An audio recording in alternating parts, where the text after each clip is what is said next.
Bonacci comes forward. By September 1990, the Gosh family stated that their investigation had wound down. Nevertheless, they held firm to their belief that Johnny was taken out of the area in a well-organized kidnapping and resolved to continue working on their case. It was around that time they had received a major lead from John DeCamp, the lawyer for the Franklin child sex ring victim Paul Bonacci. As DeCamp recounted, it was reading a transcript of Bonacci's interview with a psychiatrist and noticed that Bonacci mentioned an incident involving a newspaper carrier in Iowa. DeCamp was struck by its similarity to the Gosh case and went to the library to verify the details, confirming that the date stated by Bonacci matched the date of Johnny's abduction. He contacted the Gosh family in late 1990 to inform them he had a client who confessed to helping abduct Johnny Gosh. The call was taken by John Gosh Sr., who did not tell Noreen about the new information.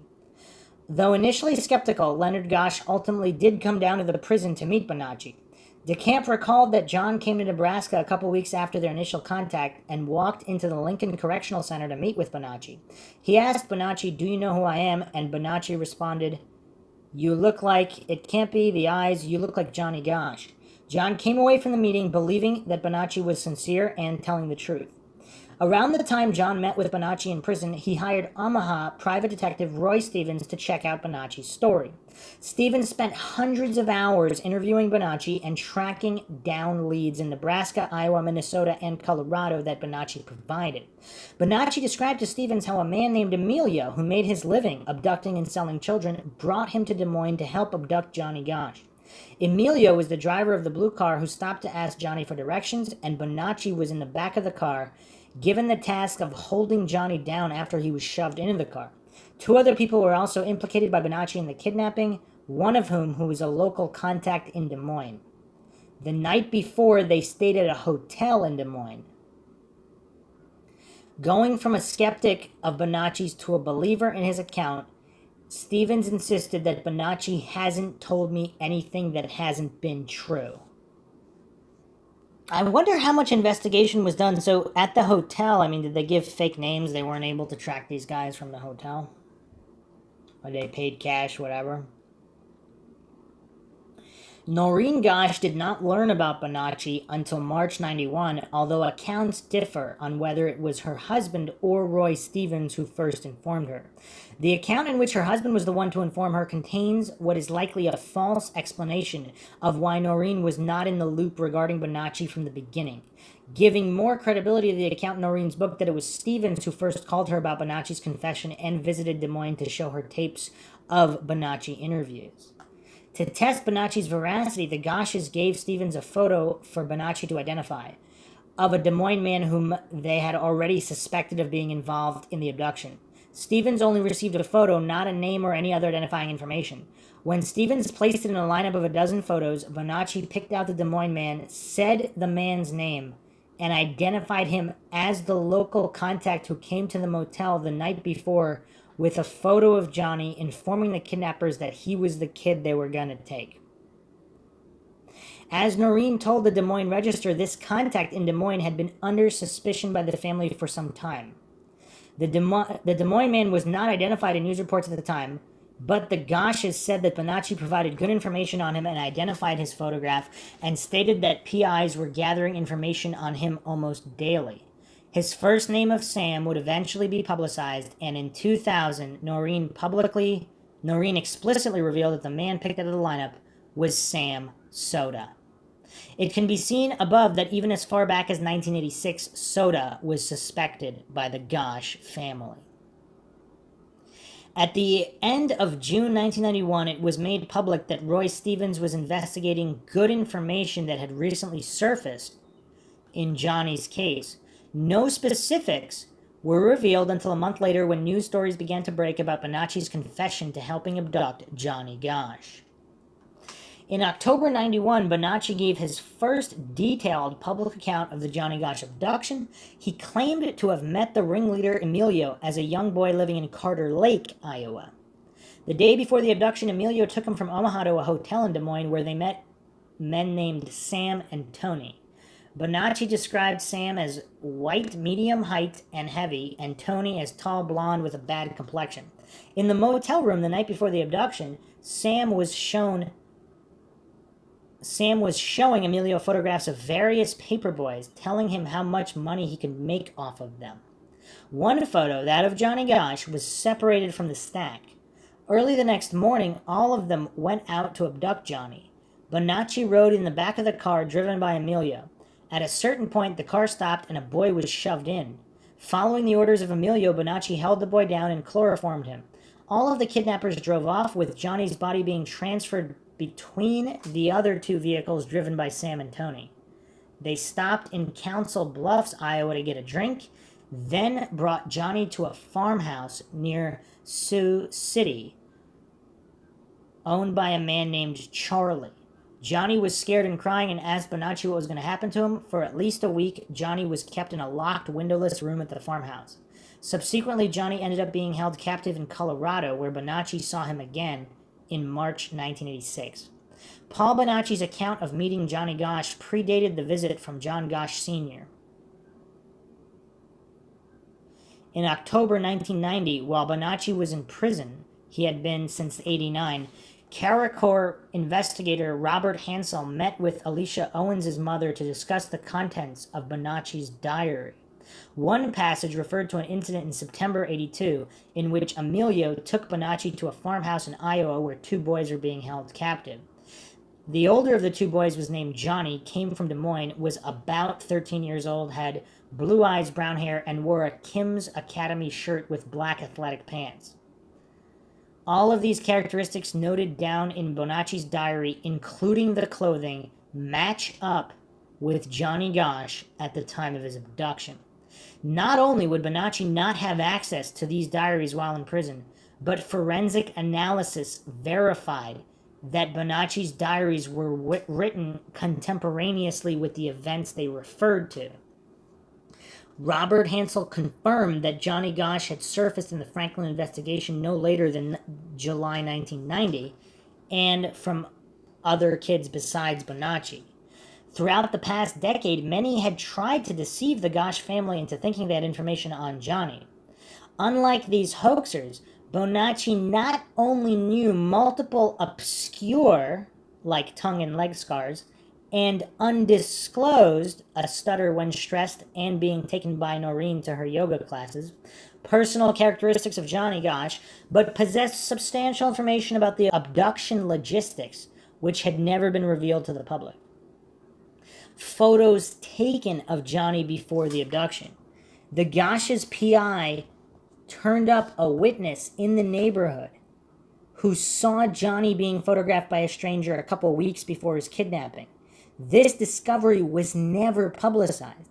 In Paul Bonacci's account of the abduction, he described how Sam brought a photograph of Johnny and told the kidnappers that he was the boy they would abduct, matching this then unrevealed information that Johnny had been photographed by a third party in advance of his kidnapping. Beyond just knowing the existence of pre-abduction photography, Bonacci's description of the photograph shown by Sam matched the location where in the neighborhood Johnny was, and circumstances, Johnny carrying his paper bag, of the photos as described by the neighbor. How the abduction took place. As discussed above, Bonacci identified Sam Soto's photograph from a lineup and named his as Sam. The fact that he could identify a Des Moines man whom the Gosches had already come to suspect in their own investigation confirms Bonacci's knowledge of the circumstances behind the abduction. Moreover, Bonacci accurately described the multiple vehicles that were involved in the abduction. As explained below, press reports consistently claimed that there were different vehicles on Ashworth and Marquardt, even though the Gosches had concluded that the same car simply drove around the block. Bonacci only described one blue car that approached Johnny and then drove around the block to abduct him, contradicting most public reports but matching what private investigators had found. Aside from the car publicly mentioned by police, the Gosches private investigators also discovered a van that had been in the neighborhood, and Bonacci knew about it. Noreen described how one of her investigators spoke to a man who noticed something very strange on the morning of the abduction. A van was sitting parked on the street with its motor running. After some time, a car drove up, The passengers of that car transferred a large object with a blanket into their van. Then both vehicles left. What? That's crazy. Bonacci independently matched these unpublicized details in his own account of the abduction, mentioning a van driven by Tony that they transferred Johnny's body into. He also described there being a station wagon near the scene of the abduction that was driven by Sam. According to Noreen, the Iowa DMV confirmed to her that Sam Soda did own a vehicle matching Bonacci's description.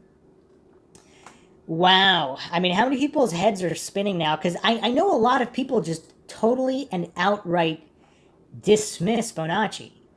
But like he just keeps nailing all these details. Like it's how can you just discount this? It's crazy. Johnny Gosch was here at a Denver restaurant. Bonacci's story to Roy Stevens, given in late 1990 and early 1991, involved Johnny being taken to Colorado. At the time, there was no reason for anyone to think Johnny had been in Colorado. Then, in the summer of 1991, family friends of the Gosches who were at a Mexican restaurant in Denver noticed Johnny Gosch was here written on the bathroom wall. This was a remarkable after-the-fact validation of Bonacci's claims regarding Johnny's whereabouts. After this sighting made its way back to the Gosch family, Roy Stevens went to check out the lead. He took several photos of the restaurant, including its exterior and the bathroom wall. When Bonacci was shown a picture of nothing but the restaurant from the outside, he accurately described the distinctive interior and recounted how he, Johnny, and another boy were painting their nails, then went into the bathroom and wrote on the wall using their red nail polish. Indeed, the message turned out to have been written with red nail polish, validating Bonacci's scenario of being with Johnny. I mean, that's definitely a specific thing to write with. Most people would say marker or whatever, pen. I mean, nail polish, wow. Bonacci had also received many letters during his incarceration which referred to J.G. or Johnny Emilio and the COL. These were, according to Bonacci, sent to him by former victims of the Franklin Ring. One letter, postmarked June 1990 from Sacramento, referred to J.G. getting face surgery and going back to blonde, and that stated the colonel is gone to Mexico and took J.G. with him. And again, is it just coincidentally that there's this other John Gosch who died in Mexico, whose body turns up in Mexico? Another letter alluded to the other missing boys from Des Moines, like Eugene Martin, stating that JG was not the only boy we got from DM. Following his revelation of it to Roy Stevens, Bonacci showed Stevens a letter discussing the 1986 graffiti at the Mexican restaurant in Denver, which included the excerpt, "I remember the restaurant in Colorado. We painted our nails, and I wrote on the wall with JG."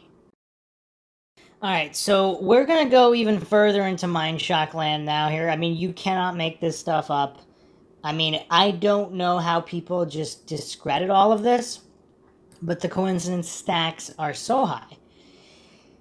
So, the first America's Most Wanted episode on the case airs November 92. Jimmy Gibson comes forward in early 1993. He meets with Noreen. He stays in various places such as Nebraska with DeCamp and Reverend Morrow, the Gosch hobby farm outside of Woodward, Iowa, and perhaps Mary Schmidt's Hotel in Deadwood, South Dakota.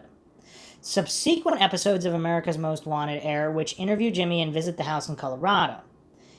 The Charlie Kerr farm surveillance is ruined by Leonard John Gosch, divorced not long after, hobby farm in Dallas County, Iowa. Okay, so what is this all about? So Charlie Kerr is this supposed Chuck, Charlie, whatever. This is where some believe Johnny and others were taken immediately after the abduction. So Leonard John Gosch, Johnny Gosch's own father, is alleged to have warned Charlie Kerr that he was going to be arrested. And this is what caused basically the incident that caused the divorce. Now, this is just completely mind-shocking. But I'm going to go in order here on the Cav Def right up. So we'll get to that in a moment. So, controversies, other missing kids. It is suspected, but not confirmed, that the 1984 disappearance of Eugene Martin and the 1986 disappearance of Mark Allen are both connected to the same pedophile ring said to have abducted Johnny. All three boys were from Des Moines and about 13 years old at the time of the disappearances, and roughly 2 years passed between each boy going missing, potentially implying some kind of pattern. Johnny and Eugene were particularly alike as they were both paper boys for the Des Moines Register. Another boy in the Midwest commonly linked to Johnny's abduction is Jacob Wetterling, who was kidnapped in Minnesota in 1989. Jacob's involvement in the Franklin pedophile ring is highly disputed. In 2016, local pedophile Danny Heinrich confessed to abducting and murdering Jacob and led them to his body, which was the same age as when he was abducted. Some local investigators, however, maintain that the body found was not really Jacob at all. What? I haven't seen that. They point to anomalies such as animal bones initially being found at the burial site amongst Jacob's clothing, and how police announced they would DNA test Jacob's alleged remains but do not appear to have released any results. I wonder what the date of this is. I'm gonna double check this in a moment. Former New York Police Department officer Jim Rothstein, who did investigative work for Noreen, is one such person who believes the Wetterling case is still unresolved. Prior to Heinrich's confession, Noreen divulged in her book that Bonacci got a letter from another Franklin victim identifying Emilio and Charlie Kerr as participants in Jacob's abduction. She also claimed in a 2013 Franklin Files post, likely citing Rothstein, who said the same in a 2018 interview, that Sam Soda was in St. Cloud, Minnesota immediately before the kidnapping. In the same interview, Rothstein claimed that Soda's presence in St. Cloud was under the cover of working for the Rowan Trucking Company, a non-publicized piece of information that Soda himself would later corroborate in an interview with the Faded Out podcast. Michaela Garrecht, a 9-year-old girl abducted from the San Fran area in 1988, was long suspected to be another victim of Tony.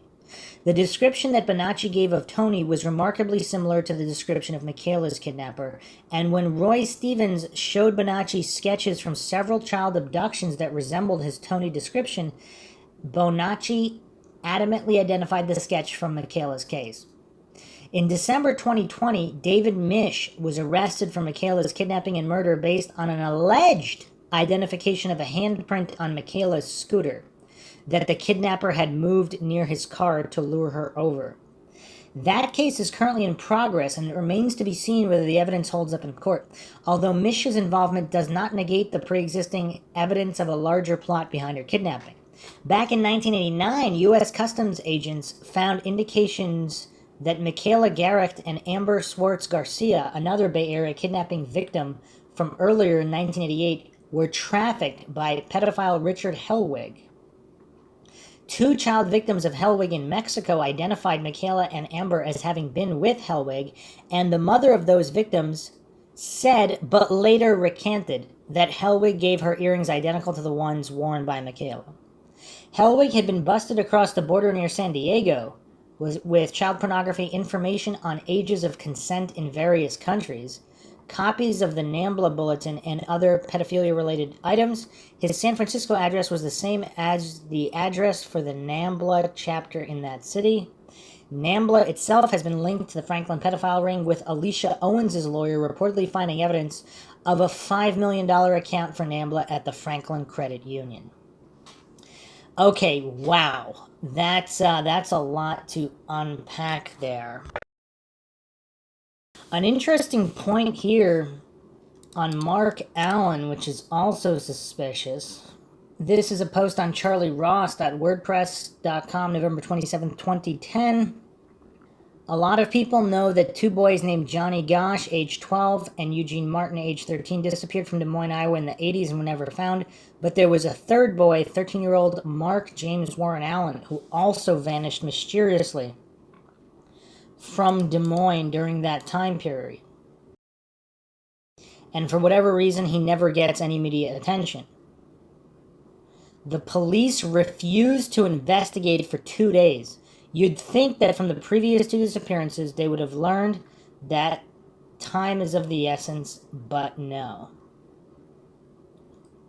So Mark Allen went missing March 29th, 1986, the day before Easter. Again, I mean, with these holidays, some of these Satanists, man. 13-year-old Mark James Warren Allen told his mother he planned to walk to a friend's house down the street but never arrived at the neighbor's home, and he hasn't been seen since. Based on previous media reports, Allen initially was thought to be the third Iowa paperboy to vanish without a trace during the 80s. Johnny Gosch, 12, of West Des Moines, disappeared September 5th, 1982. 13-year-old Eugene Martin vanishes from Des Moines' south side just 2 years later, 84, under very similar circumstances. An in-depth Des Moines Register article on Iowa's missing persons published August 18th, 2013 confirmed Allen was not a paperboy.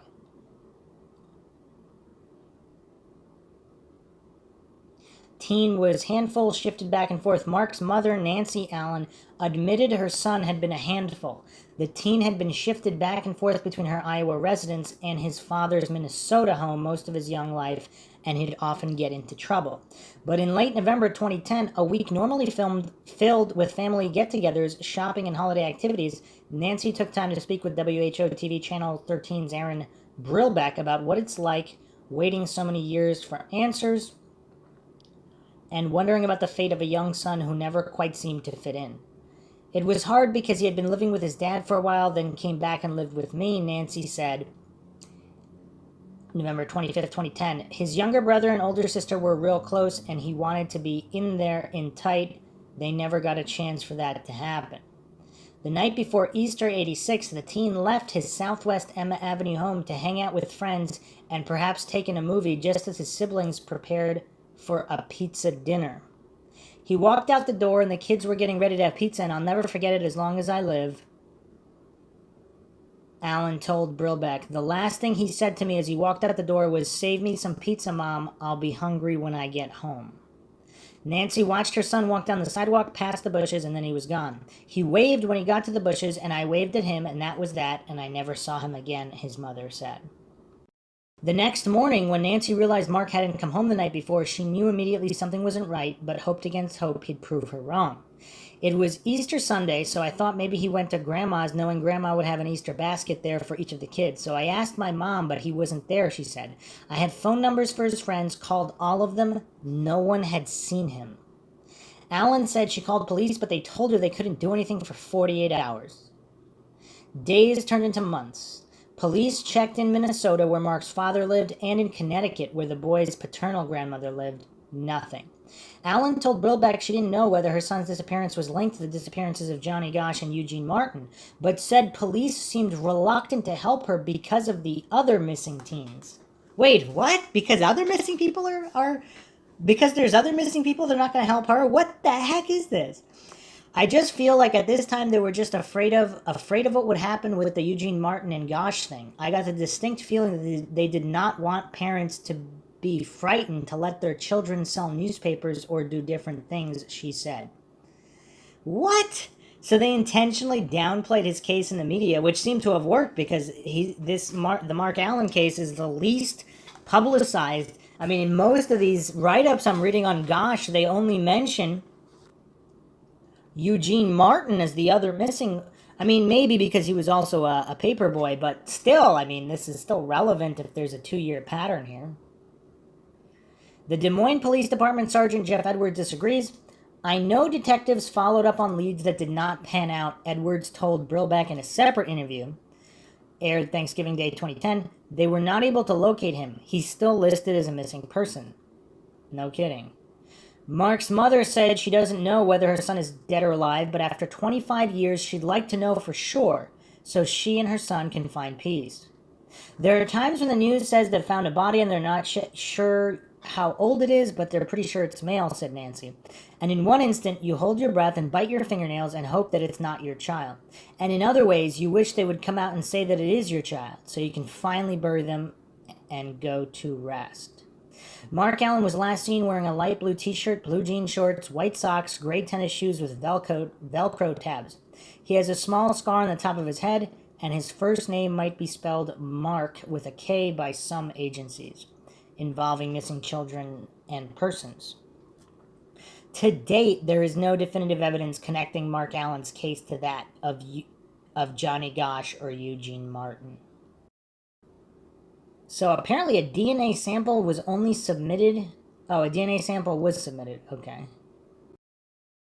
Regarding Jacob Wetterling, I actually can't find a definitive link. Just reports that it's him, but I can't find any official statements about the results of the DNA on the remains. Now, I guess I'm going to have to do a podcast on the Wetterling case because apparently...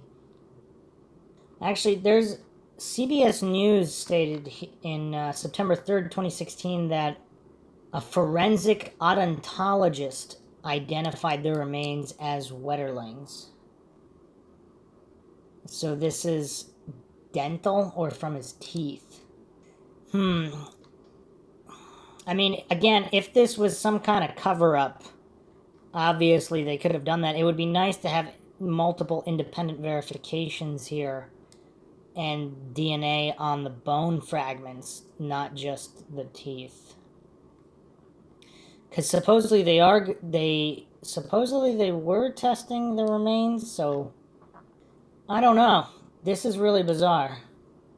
Also, supposedly his DNA was found on other kidnapped victims. So, again, this is not a Wetterling podcast. I'm not going to go too far down that. So, depending on how quickly he would have been killed. Also, yeah, the timeline's weird. So supposedly they confirmed it was him before the results. I don't know. This is weird. So, let's continue on here back to Cav Def. Father's involvement. Since the late 90s, there have been suggestions that Johnny's father, Leonard John Gosch, was complicit in his son's kidnapping. No definitive evidence of his involvement has ever surfaced. All the while, Noreen Gosch and others have alleged many instances of suspicious behavior on Leonard's part, and he is known to be deceptive about key facts of the case. One question that has never been answered is why Johnny, on the one day he got abducted, did the paper route by himself instead of being accompanied by his father as usual. As Noreen stated in 1988 and in her 2000 book, Leonard always went with Johnny on Sunday mornings, and Leonard himself said this in the film Who Took Johnny, that, quote, I was with him every Sunday morning except that particular Sunday morning that he was kidnapped, end quote. Going out that morning without Leonard left Johnny far more open to being abducted. Indeed, it is unlikely that an abduction would have succeeded in Leonard's presence. That Johnny broke this pattern for the first time on September 5th, 1982, and happened to be abducted the same day is incredible enough to raise suspicion that him being alone that morning was planned. I'm still kind of reeling from the woman taking his photograph from weeks before. I mean, I can't get over that. I mean, that's so creepy. That's so creepy. And then, yeah, people, when you combine it with the phone calls and all these statements Leonard supposedly made, Noreen goes over them in the book, like last chance to go fishing that summer. I mean, with Johnny, there were certain statements that Leonard had made. Supposedly he was very agitated, and then all those phone calls. Some alleged he was being blackmailed in some capacity. Noreen also said Leonard threatened his own suicide from pressure or whatever. So, yeah, I mean, it's definitely weird. Let's continue on here. At first glance, since it was up to Johnny to wake his father, not the other way around, this suspicion does not reflect on Leonard. Noreen stated as far back as 1988 that on the night before the kidnapping, Johnny asked to do the route alone, and she and her husband refused. but he disobeyed to deliver papers by himself that morning. But Noreen claimed in her book that when Johnny asked to do the route on his own, Leonard initially said yes before Noreen overruled him. Furthermore, even though Noreen refused his request, Johnny came back downstairs shortly after going to bed to hug his mother again and tell her, "You are the best." Based on that, there are indications that Leonard went behind Noreen's back to ensure that Johnny would go out unaccompanied that next morning. I mean, how would anybody know if Leonard did? Yeah, if he did go to Johnny later and say, yeah, you could actually go by yourself. How would anybody other than them know? This was far from the only irregular occurrence involving Leonard that Noreen alleged in her book. According to her, Leonard began acting very erratically a few months prior to Johnny's abduction, and his behavior only worsened afterwards. While many of her accusations about Leonard have not been corroborated, some of them have, and his inconsistent false statements about the case, see below, illustrate a general lack of credibility on his part. Early in 1982, Leonard allegedly developed a very hateful attitude, which he took out on all of Noreen's kids, but especially her older son, Joe Gosh. In June 82, he purportedly arranged a fishing trip with Joe and Johnny to Lake of the Ozarks because it might be their, quote, last or only opportunity to do so, end quote. And when they got back, Noreen's son told her that Leonard was very evidently depressed. The next month, while Leonard was on a business trip in Raleigh, North Carolina, he allegedly called Noreen, threatening to kill himself because he could no longer live with it. And she had to make the Raleigh police do a welfare check. It can be surmised from Noreen's account that something happened in 1982 that put Leonard under a substantial amount of stress. So this is August 82, before the abduction, or even earlier than, no, July. This is July's business trip. Okay, then in August 82, Noreen claims that Leonard took Johnny on a day trip to Omaha, with one of their destinations being Offutt Air Force Base. Johnny was said to have had a foggy memory of the trip. Per Noreen's account, immediately after the Omaha trip, she and Leonard began receiving those hang-up phone calls every Sunday morning, 1 a.m. They continued until the day of Johnny's abduction, when Leonard answered not with wrong number as he usually did, but instead gave the caller a series of affirmative responses. After Johnny was kidnapped, the calls stopped. These calls have only received limited corroboration, but if true, they raise the questions about what Leonard was up to in the weeks just before Johnny's abduction. Oh, I do not like this Omaha trip. Johnny couldn't recall what happened. Then there's also a CIA asset calling Noreen afterwards to try to be involved in the case. So just a few weeks he's at Air Force Base. Did the woman taking his pictures, was that after their visit to the Air Force Base? What kind of personnel at the Air Force Base might have seen Johnny? I mean, this is kind of weird. This is really weird. After Johnny was kidnapped, Noreen was forced to shoulder most of the responsibility for keeping the case alive, as Leonard was less inclined to go out in the public eye. Behind the scenes, meanwhile, the marriage was in serious turmoil, according to Noreen. Leonard began spending most of his time on purported business trips, not informing Noreen of his plans, whereabouts, or contact information while he was gone. Much of his time away was spent in Lincoln, Nebraska, and Omaha, Nebraska. There's Omaha again. They did still make public appearances together on the case, but some of them turned disastrous. Following an event near Davenport, Iowa, August 17, 1984, they were invited to, Leonard severely beat Noreen, an accusation corroborated by Scott County Sheriff's Deputy Sam Raley. Wow. After Franklin scandal victim Paul Bonacci confessed his involvement in Johnny's abduction, his attorney John DeCamp informed the Gosh family, but Noreen has accused Leonard of hiding this information from her. It was acknowledged even back in 1992 that Leonard checked out Bonacci on his own for several months before Noreen found out. And Leonard confirmed in 2018 interviews that he visited Bonacci in prison with John DeCamp and private investigator Roy Stevens, but not his wife. The question is whether Leonard's intent was to inform Noreen about Bonacci eventually, or keep the information hidden from her indefinitely. While the 92 article claims that it was Leonard who ultimately informed her about Bonacci, there are doubts about how accurately it describes Noreen and Leonard's motivations. It claims that Leonard checked out Bonacci during a period of 6 or 7 months from late 1990 to March 91, when Noreen had completely shut down on the case. But there are newspaper quotes of her during that period which contradict that. It is therefore unexplained why Leonard spent a long period of time investigating Bonacci without telling Noreen, especially if he didn't seem that interested in any other aspect of the investigation. Is it because he knew Bonacci had real credible info? Per Noreen's later account in her book, she was actually informed not by her husband, but by Roy Stevens.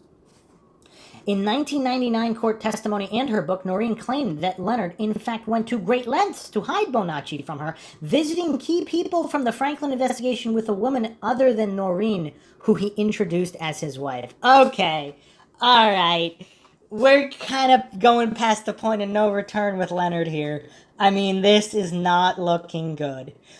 Noreen's book has a picture of this alleged Noreen impersonator standing beside Leonard, and the woman is exactly who Noreen claims, a Nebraska private eye who used to work with Roy Stevens. Yet the woman in question denies ever playing the role of a Noreen imposter and insists the image is faked. There is no definitive proof either way at the moment. If, however, the image is authentic, then it is clear that Leonard did have someone impersonate his wife, which certainly indicates an intent to deceive Noreen. See, this is kind of weird, though, because if this is just a woman who works with Roy Stevens and unbeknownst to her, Leonard just introduced her as his wife and she didn't, whatever, it was an awkward moment and she didn't jump in to clarify, etc. But why would she claim the image is faked? I mean, that's a bridge too far there. And now can Roy Stevens be trusted? But then again, he uncovered so much of this. Why wouldn't he be? I mean, I don't know. A lot of this does not make any sense. The final alleged incident between Noreen and Leonard had to do with the investigation of Charlie Kerr, on whose Iowa farmhouse Johnny was said to be held for a brief period of time following his abduction. Bonacci only knew Kerr by his first name, Charlie, but according to Noreen, he was able to draw a picture which Roy Stevens matched to Kerr with the help of Sioux City authorities. Kerr was described by Noreen as having a lengthy rap sheet for sexual offenses against children. The county attorney in Sioux City then purportedly arranged for a months-long surveillance operation on Kerr. One day in 1993, the county attorney informed Noreen that they were about to arrest Charlie Kerr, and she told her husband, believing she could trust him. Later that day, Noreen got an angry call from the county attorney saying that Leonard had driven up to Kerr's trailer and gone inside to speak with him, which resulted in Kerr fleeing the area before they could arrest him. According to Noreen, for whatever reason, Leonard went to tip off Charlie Kerr about the impending arrest. This incident has not been definitively proven, but Jimmy Gibson corroborated the story, and certain details check out. Noreen described Kerr as having a record of pedophilia and living in a trailer, both of which are proven true by a Sioux City police report. It appears that the arrest of one of the perpetrators in Johnny's abduction was sabotaged by Johnny's own father, which is highly suspicious. Noreen and Leonard divorced very shortly after September 1993. Wow. Okay. I mean, the plot has thickened so much here. I mean, I really don't know what to make of this. Is that not true, though? Like, how can it be verified? I mean, obviously this chart, okay, is there evidence that there was an impending arrest? Is there evidence that Leonard went to tip off Kerr? I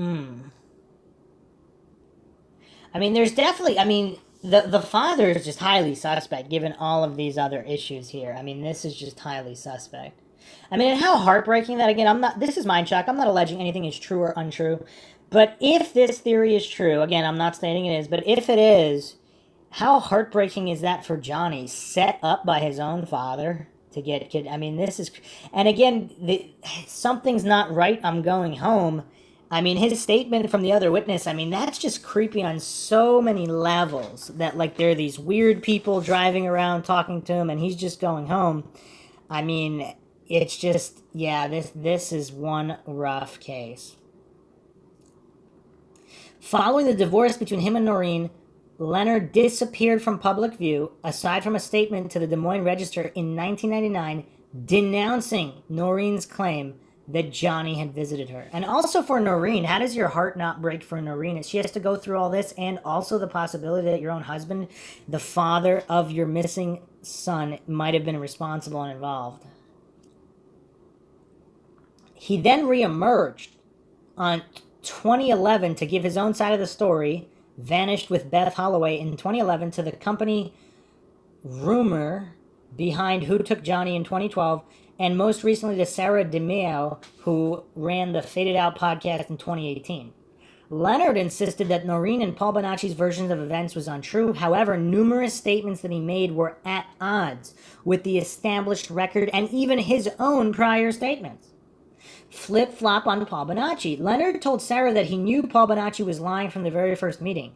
He claimed that he asked Bonacci how tall Johnny was, and Bonacci responded that Johnny was 5'2", even though Johnny was a big kid for his age at 5'7". Then, according to Leonard, he spoke to a prison guard who informed him that Bonacci's cell was full of newspapers about the Gosh case, proof that Bonacci was studying the details of the case to insert himself into the story. But then how did he not memorize the height? No corroboration exists for Leonard's account to Fade It Out, and much of it is explicitly contradicted. In Bonacci's diary, he estimated Johnny's height to be 5'5", which is very close to accurate. Furthermore, what Leonard told Sarah about Bonacci immediately exposing himself as a con man contradicts his own statements from 1991 and 1992. Most egregiously, in April 92, he held a press conference at John DeCamp's office endorsing the Franklin cover-up, which lauds Bonacci as a credible witness in the Gosh case, and said, "Paul told my wife and I things we've never told anybody." On Inside Edition, Leonard called law enforcement's refusal to interview Bonacci a major cover-up and pushed back against law enforcement accusations that Bonacci was a pathological liar. It is also weird, though, like, if he was responsible, was he just going along to get along, and then he flip-flops later? I mean, there's a lot that doesn't make sense here. Lie about going home immediately upon finding Johnny's wagon. In recounting the morning of September 5th, 82, Leonard said on Faded Out that as soon as he found Johnny's wagon abandoned, he knew something was wrong and quickly headed home to have Noreen call the police. This has been a fairly consistent part of Leonard's story, also being told by him in America's MIA Children 1992 and Who Took Johnny 2014. Yet, a September 6, 1982 news article says that after neighbors called the Goshes at 7:45 a.m. asking where their Sunday papers were, Leonard went out and found the wagon, realized Johnny was missing, but delivered all of Johnny's papers before calling the police at 8:30 a.m. That's super weird. The 8:30 a.m. time is corroborated by the police report, and also indicates that Leonard's account of coming home immediately upon finding the wagon is false unless the neighbors called after 8 a.m., far later than has ever been claimed. Claimed that sometimes Johnny went alone on Sunday mornings. Leonard stated during his Faded Out interviews that he did not accompany Johnny on his paper route every Sunday morning, just the vast majority of them.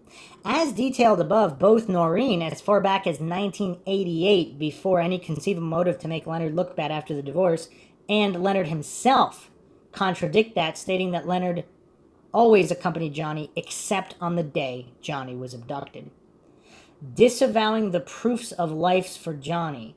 When asked about it by Sarah, Leonard responded that he never believed any of the occurrences supposedly indicating Johnny was still alive, sightings, dollar bills, etc., were actually Johnny. Yet in the 80s, Leonard clearly viewed these proof of life as authentic. He was right alongside Noreen at an 85 press conference where they both announced the I Am Alive dollar bill, including the verification of Johnny's handwriting.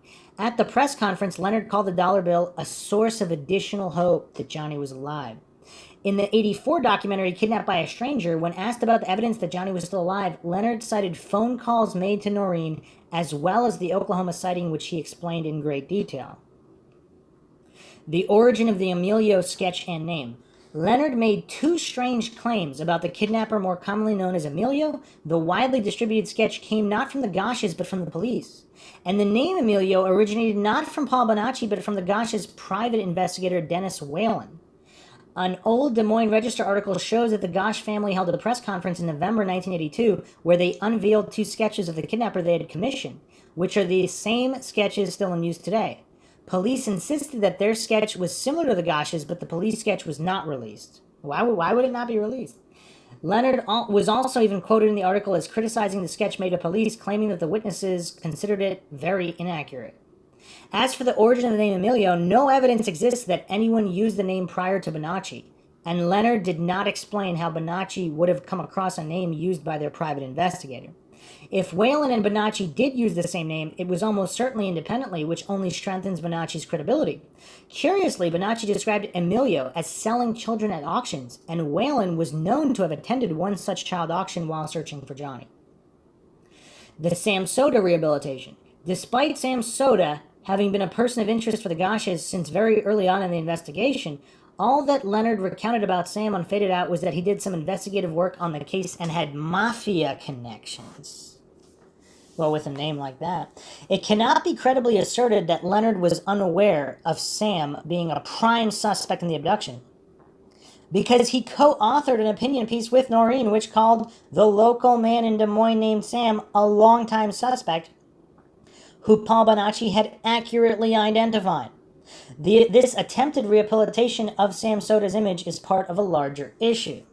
The multitude of inconsistent statements by Leonard demonstrates a severe lack of credibility on his part.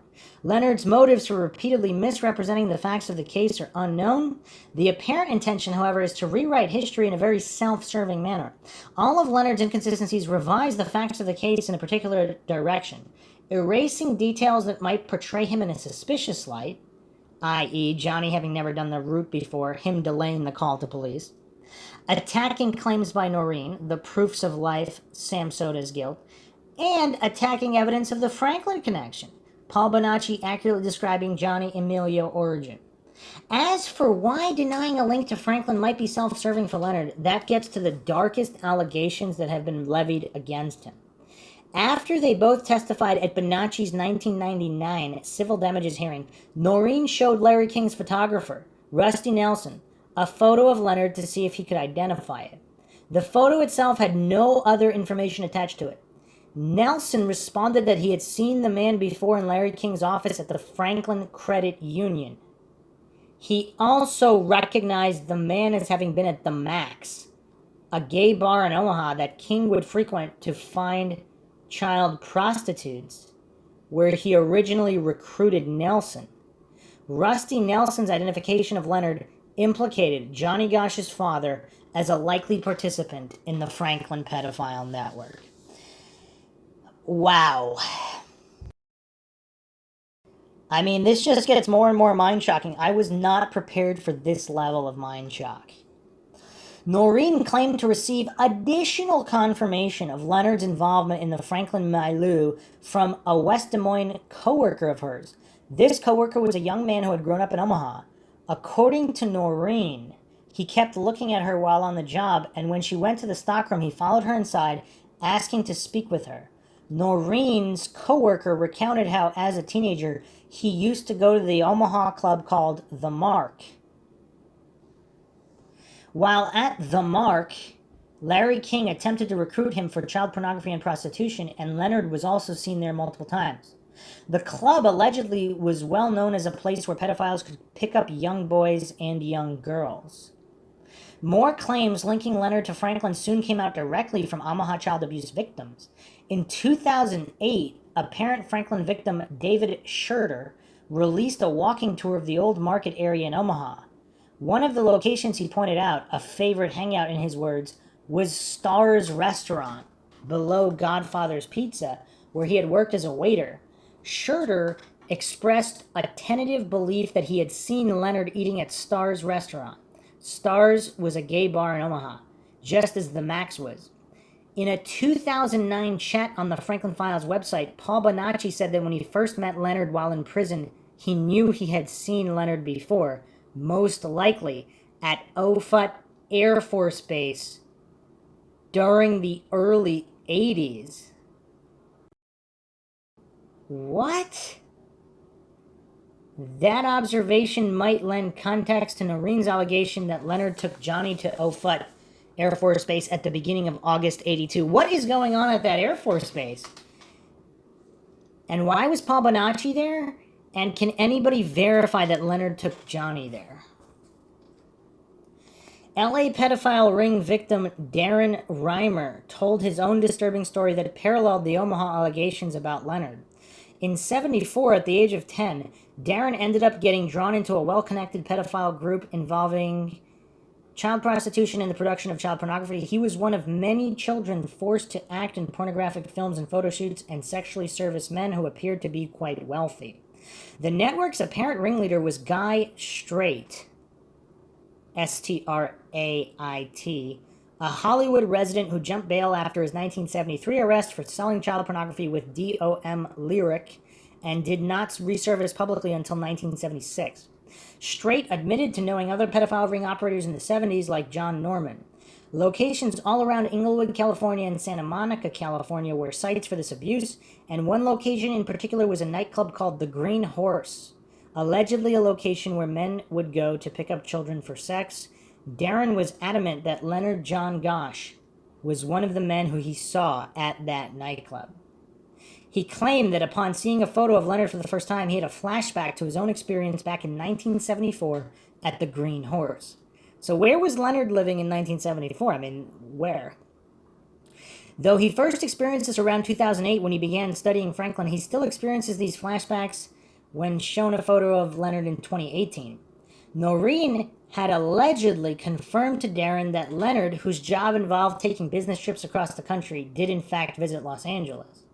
This mentions Leonard being at a nightclub where adult pedophiles sought out kids corroborates the claims about his activities in Omaha.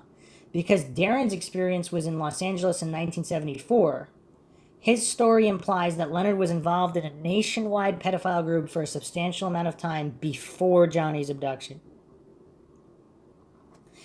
Darren also related what he heard from Jimmy Gibson, a Franklin victim who appeared on America's Most Wanted and was active on websites about the Franklin and Gosch case. After Jimmy came forward to America's Most Wanted in '93, he stayed at many residences throughout the Midwest, one of which was Leonard's hobby farm northwest of Des Moines. The overall credibility of Jimmy Gibson is its own controversial issue, but key aspects of his story have checked out, including the existence of Leonard's hobby farm, which Jimmy was the first person to mention. Jimmy painted a highly unfavorable picture of Leonard, claiming that Leonard was violent and even tried to rape him on one occasion. He also corroborated Noreen's account of Leonard sabotaging the county attorney's arrest of Charlie Kerr. According to Jimmy, Kerr had blackmail material on Leonard regarding a criminal enterprise they were both involved in.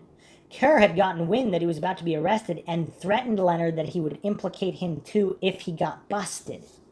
So on the planned day of the arrest, Leonard got in his car and brought Jimmy along with him to drive to Kerr's home. Jimmy said that Leonard initially planned to shoot Kerr out of anger, but he talked Leonard out of it. Leonard Gosch instead just ended up tipping off Kerr about the impending arrest. Although Leonard apparently told Jimmy that the criminal enterprise Kerr was blackmailing him over was illegal gambling, there's a good chance of that being a euphemism for child trafficking. Kerr was clearly implicated as owning a safe house used to store trafficked kids.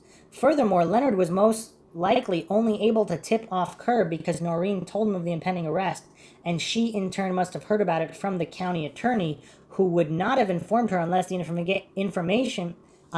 investigation was related to the abduction of Johnny, again indicating that Kerr was being investigated for child trafficking.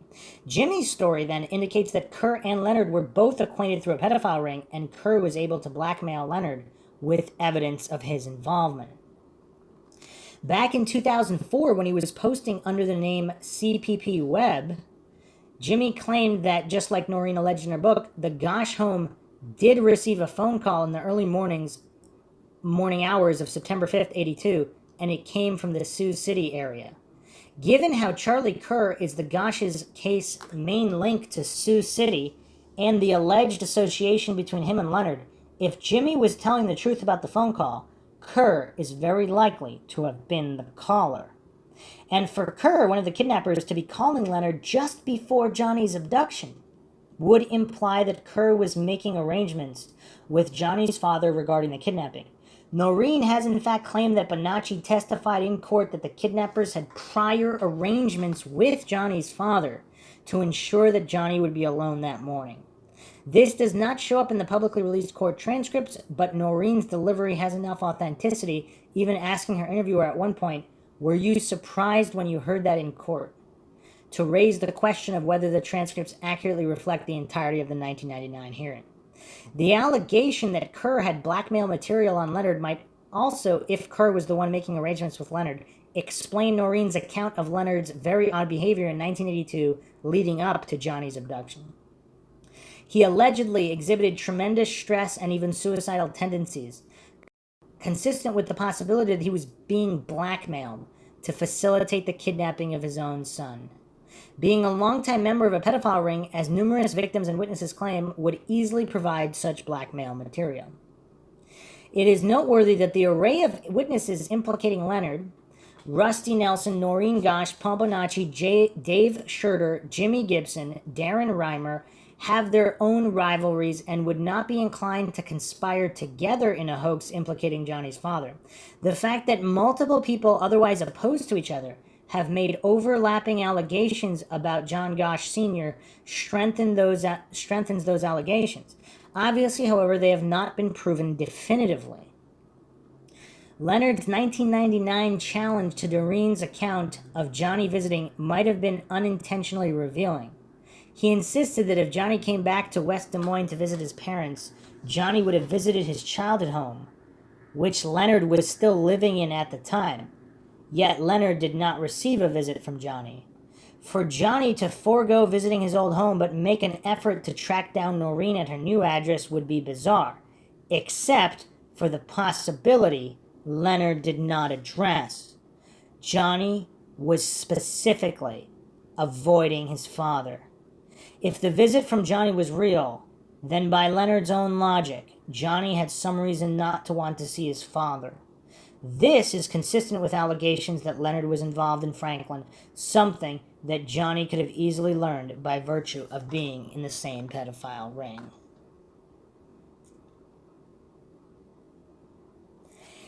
Wow. So, I mean, yeah, this is mind-shocking. This is a whole new level of mind shock here. I don't know if the Mind Shock listeners were expecting this level of mind-shocking material. The connections here are so damning. I mean, the timeline, if it's all true, of course. If it's not true, then there's more to be explored. I mean, there's more to be explored either way. We're still not even done with this theory. There's actually a few other suspects that have nothing to do with this theory. It's hard to disprove this trafficking angle when you have this many PIs, Ted Gunderson, all of these witnesses with information that wasn't publicly released. It's tough to just completely write it off. I know a lot of coincidence theorists love to just write it off because, I mean, they are too mentally weak. You have to have a certain amount of mental strength to understand that there's this level of darkness and criminality and just straight up scumbag people in this world. And it's just not a safe world. And it's easier, of course, to believe that it's all fake, right? Because then you could just continue living in fairy tale land where it's something this bad and these vast networks couldn't exist. It's more soothing to believe that. I mean, obviously, like, I get it. It's easier to be mentally weak. Unfortunately, criminal scumbags that do these things and human trafficking does still exist.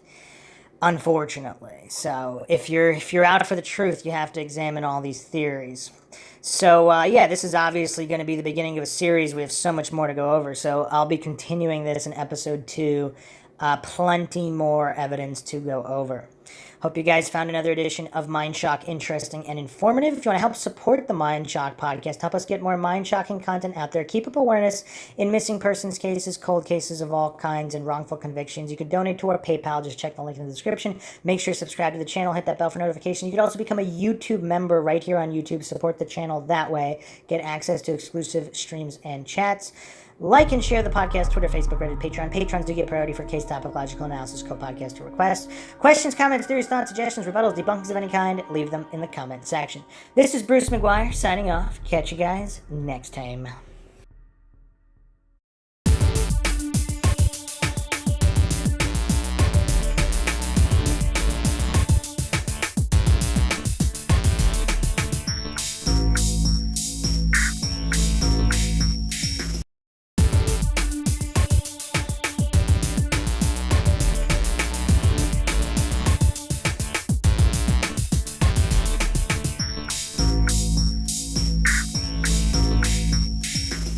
There's just, I mean, this case, obviously, one big mess here, and so many unanswered questions.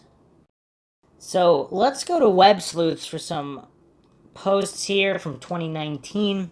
According to people claiming to be involved in the pedophile ring, Johnny was kept alive because he was so much in the media limelight. He was the golden boy or the media boy, then he ran away and escaped. Neither Eugene Martin nor Mark James Allen had the same publicity as Johnny, so if Johnny is alive, and if the others were abducted into the same organization and are dead, then one could justify it that way. I mean, that's an interesting point that nobody thinks about. So all these sickos, would they want to pay more for this missing boy who had all this national attention? So would this pedophile ring make a lot more money by keeping him alive? The only reason I can think of that would keep a grown man from resurfacing and reconnecting with his family are: one, the family had something to do with the abduction, John Leonard Gosh, ? Or two, the now grown man had done some pretty bad things that are against the law, and stepping forward might cause him to have to answer to those bad things. What else could keep a 40-something man from stepping forward and saying, hey, I'm John Gosh, and this is what happened when I was 12? Some responses here: never underestimate the power of fear. And that's a good point as well. Some posts here regarding Gannon. I suppose technically, barring a DNA test, Gannon is up in the air.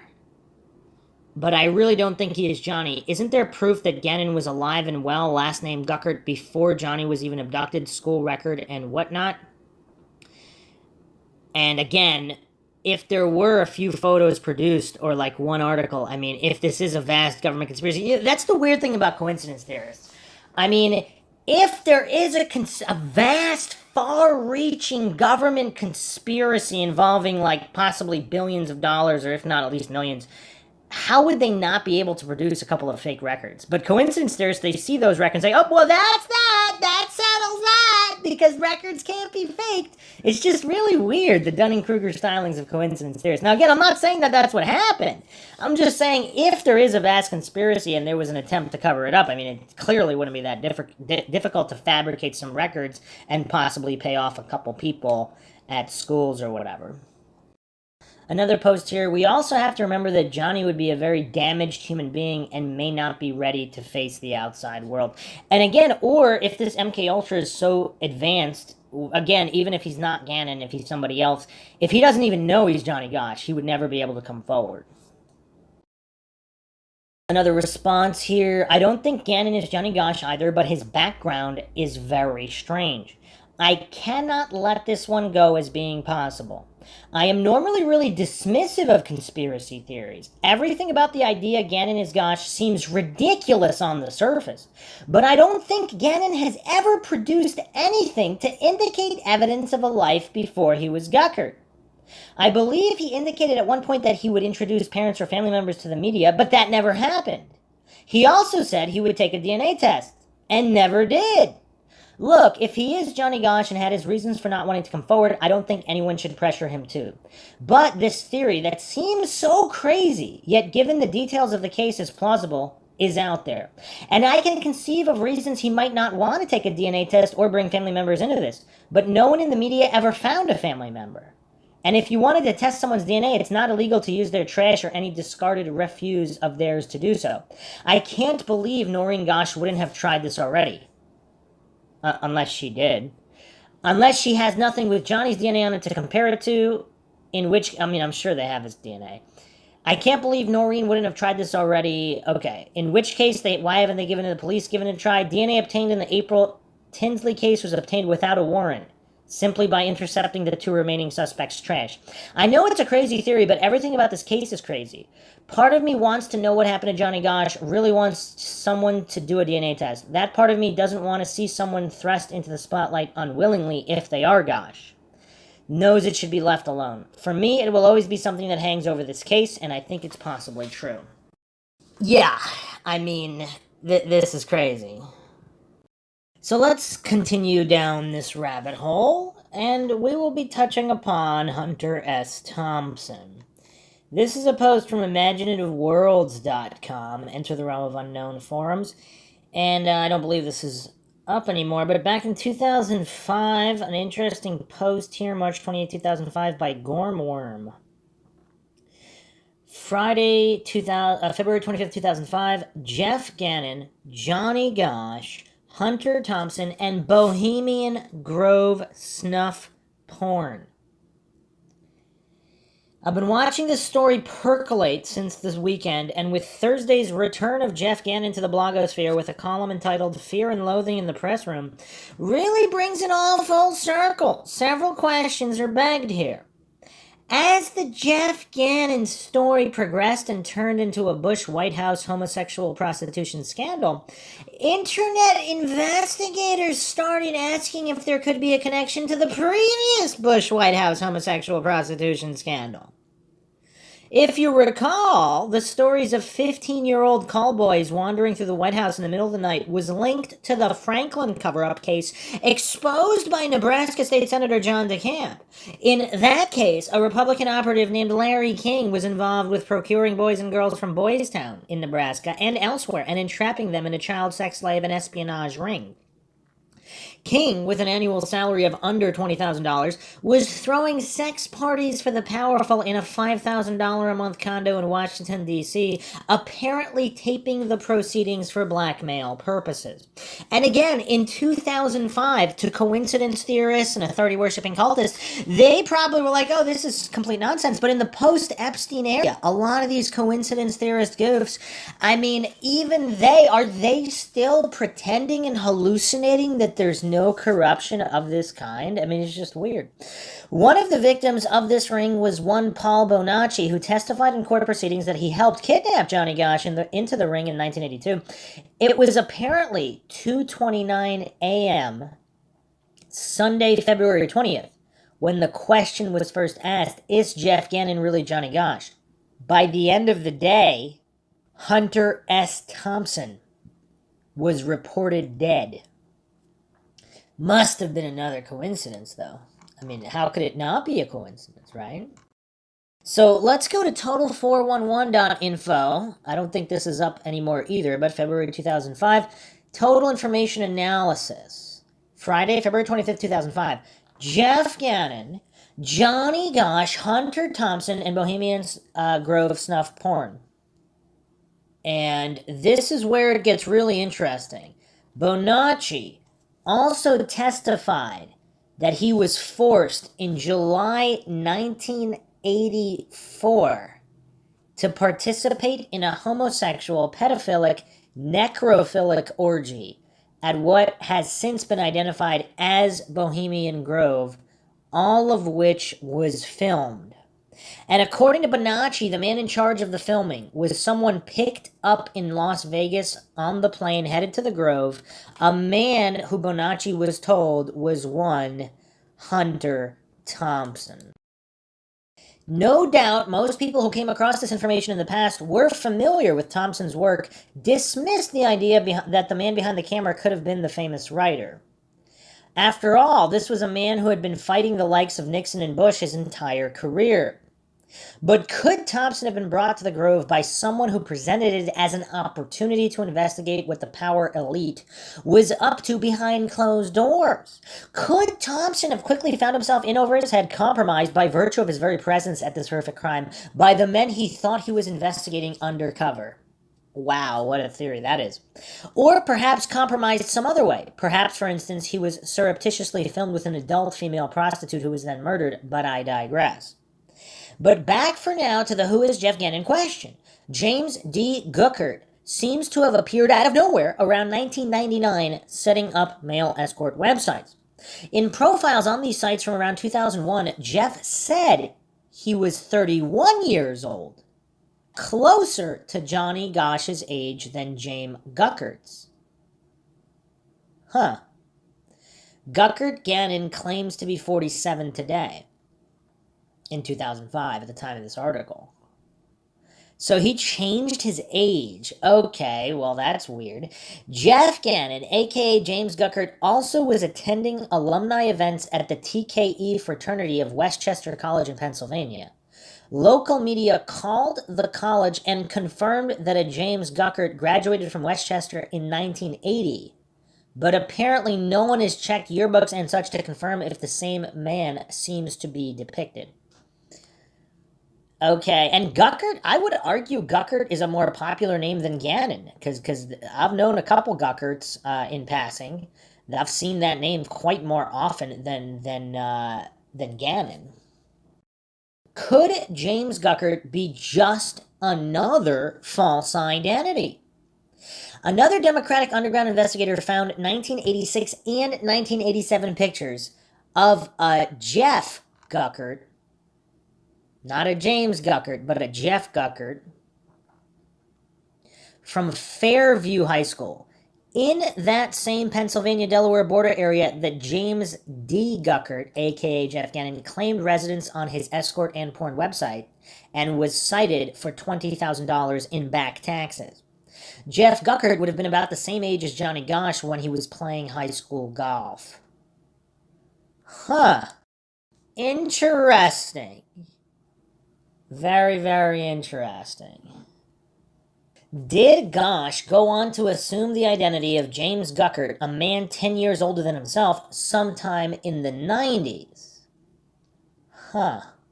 Consider this. From his mother, Noreen Gosch, Johnny Gosch Foundation website in 2001.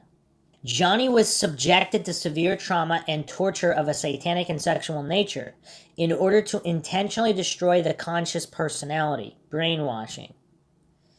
This intentional application of trauma is a systematic procedure used to control these victims in order to use them in sexual slavery, pornography, and more. In February 1999, a federal court testimony in Omaha, Nebraska, Noreen Gosch testified that Johnny Gosch came to see her in 1997, providing information about his experience, asking for his mother's help, and pleading for her to not reveal his visit. Johnny is now 31 years old. After years of suffering tremendous torture and pain at the hands of his captors, being used and abused, he and several others have escaped. They have been living and hiding under new identities. They fear for their lives. People ask, why is it necessary for someone to hide and live this way? It is simple. Johnny can identify many of the people involved and would be a threat to the very people who took him. He is known as the chameleon. Why? Because he can so completely change his appearance. Chameleon, again, on Democratic Underground, someone points to a purple blemish on Jeff's chest in one of his circa 2002 escort photos, asking if that is a mark left by birthmark removal. According to his mother, Johnny the Chameleon Gosch still had the birthmark in 1997. So he just happens to have a blemish in the exact same spot where Johnny Gosch has a birthmark. Does anybody find that strange? Well, that's a tough one. In one of his first interviews on CNN's Anderson Cooper 360, Jeff Gannon said James Guckert is the name on my driver's license. His handlers have apparently warned him on that point, and he now claims it is given name. So what is the deal here? Is Jeff Gannon really Johnny Gosch? Noreen Gosch refuses to confirm or deny. If Gannon is Gosch, what is going on with him? Is his strange behavior a result of years of brainwashing, or is it something more? Is it possible he drew attention to himself during that January 26th press conference to pique the curiosity of citizen investigators, to draw attention to the dark side of the past 24 years of the Bush regime? He invited this investigation after the press conference and before the escort revelations by publishing a column titled Hiding in Plain Sight. What? And this was within days of the Franklin cover-up figure George Paul Bishop's sudden arrest. So the first major article he wrote was Hiding in Plain Sight? What? Okay.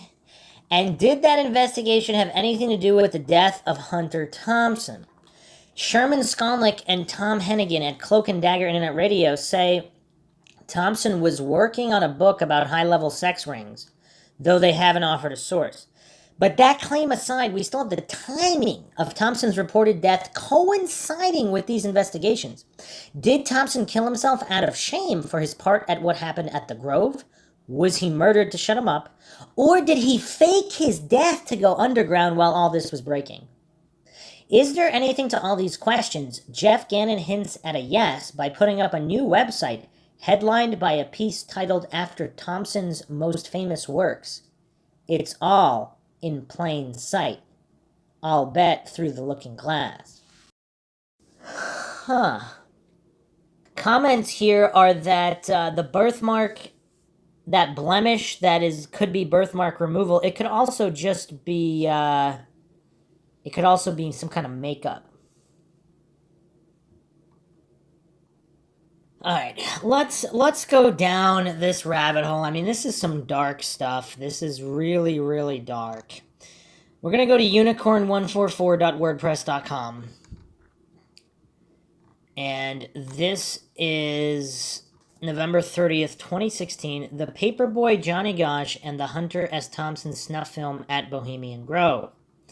In 2010, the Huffington Post released an article on a problem that gets little attention in the mainstream press. And what's curious is that it has since, I don't know if it's still available, it's not coming up, but, I mean, I'm going to read a transcription of the article, but I don't know if it's still online here. One that if you do your research into it, you will uncover a monster so vile it will make you shudder. Some cry, some fill with rage, many just turn away as if the truth of the matter is so harsh that they just can't compute it when they see what's really going on with the highest levels of government and elite circles in America. So this is Huffington Post, July 23rd, 2010. A major federal investigation has found that dozens of military officials and defense contractors, including some with top-level security clearances, allegedly bought and downloaded child pornography on private or government computers. The Pentagon on Friday released investigative reports spanning almost a decade that implicated individuals working with agencies handling some of the nation's most closely guarded secrets, including the National Security Agency and the National Reconnaissance Office, which operates U.S. spy satellites. Defense workers who purchased child porn put the Department of Defense, the military, and national security at risk by compromising computer systems, military installations, and security clearances, a 2007 investigative report said.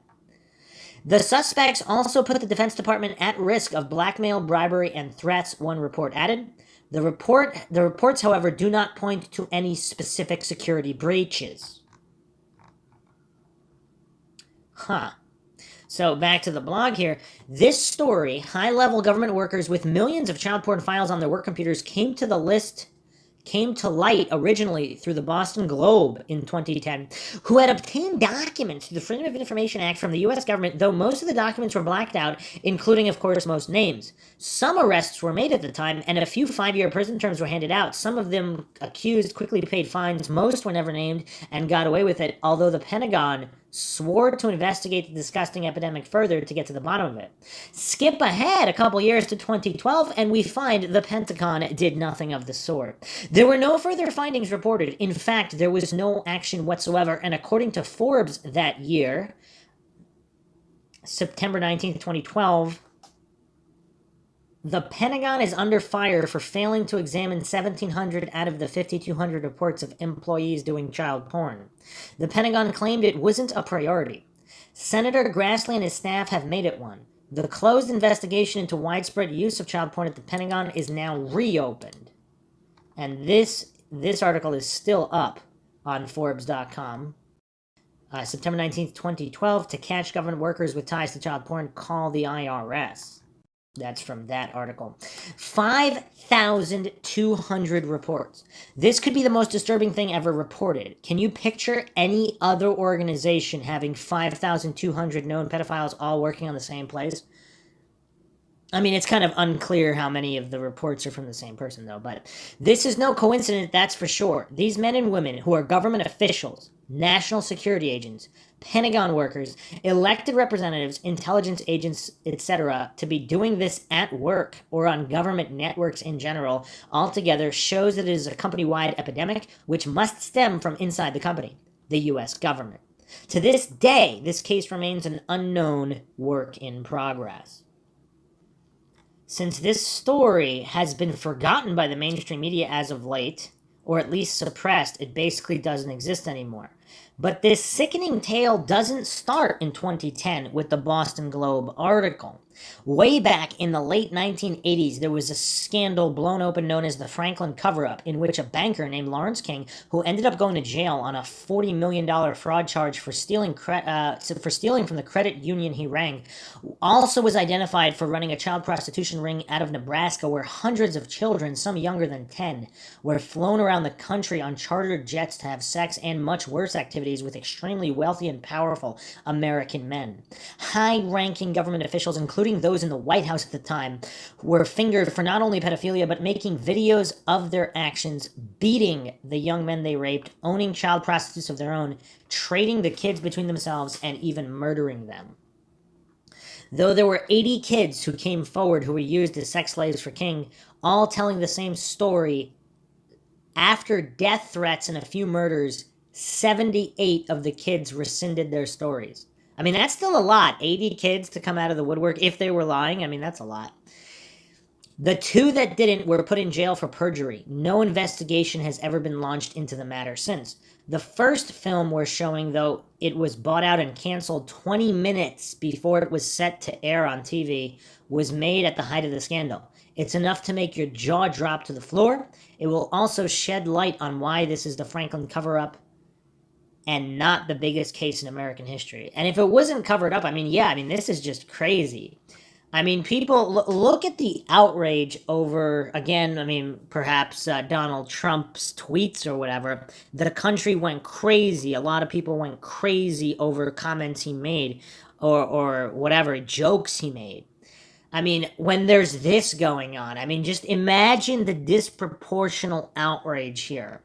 The harming of children versus, some jokes from a politician. It's just crazy. And they're referring, of course, to the Conspiracy of Silence documentary. Long before Alex Jones snuck a camera in to film the cremation of care ceremony, one of King's child victims in the above film, Paul Bonacci, testified that he made midnight visits to the White House in the 1980s and witnessed top politicians receive sexual acts from male children. Bonacci has also been documented many times recounting a bone-chilling story of himself and another boy being forced into making a snuff film, a film where someone is actually murdered in front of the camera, where a third child was raped, tortured, and killed in the notorious, now not so secret, elitist club in the redwoods of Northern California called the Bohemian Grove. At the time of his emotional description, which is below, Bonacci, who was in prison for child abuse and perjury charges for not retracting his story like the other 78 victims, had no idea what the Bohemian Grove was. No one did until the internet came around, but he described exactly as it looks, where it was, where the snuff filming took place, and even states the men in hoods took care of the dead boy's body. It's uncanny. And Bonacci's interviews are available on YouTube in various videos. I'm actually not going to listen to them because that's a bit too disturbing for people that actually want to hear the words from his mouth. Again, just our background into Bonacci, everything he said regarding Gosh and a lot of these people was all verified by PIs, etc. Former Republican member of the Nebraska legislature, Senator John DeCamp, investigated the Franklin cover-up for decades, and in his book, The Franklin Cover-Up, Child Abuse, Satanism, and Murder in Nebraska, he writes, quote, "In other testimony, Paul Bonacci said that Larry King, not the CNN Larry King, Lawrence King of Franklin Credit Union, was smiling and laughing the whole time the film was being shown, and that the men with hoods were a satanic group which planned to use the dead boy in some sort of ceremony." Bonacci also named the director of the snuff film, who they had picked up in Las Vegas, as Hunter Thompson. Hunter Thompson, so that's the end of the quote there. Hunter Thompson, question mark. Hunter S. Thompson of Fear and Loathing in Las Vegas fame? Yes, that's the allegation, and though of course it is only an accusation, here are some pretty damning supporting facts.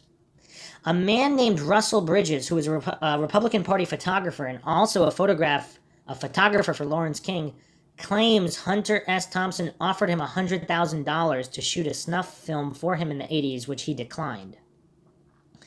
Hunter S. Thompson's secretary wrote on his memoir blog that he once tried to make her watch a snuff film which she refused to watch. Hunter S. Thompson's secretary, Nicole Brown, in her memoirs, stated Hunter S. Thompson tried to get her to watch a snuff film connected to the Franklin cover-up. According to Wikipedia, Hunter S. Thompson lived in San Francisco, California, the same place as Bohemian Grove at the time this all allegedly took place, and he was researching twisted pornography at that time too, example, bestiality, and other disgusting mediums. This brings us to another link in this gruesome chain, Johnny Gosch. On September 5th, 1983, at 12 years old, while out on his paper route in West Des Moines, Johnny was kidnapped. His mother, Noreen Gosch, has been relentlessly searching for Johnny ever since and has come to some terrifying conclusions. The first, her son seems to have been targeted, photographed, and sold the night before his abductors grabbed him.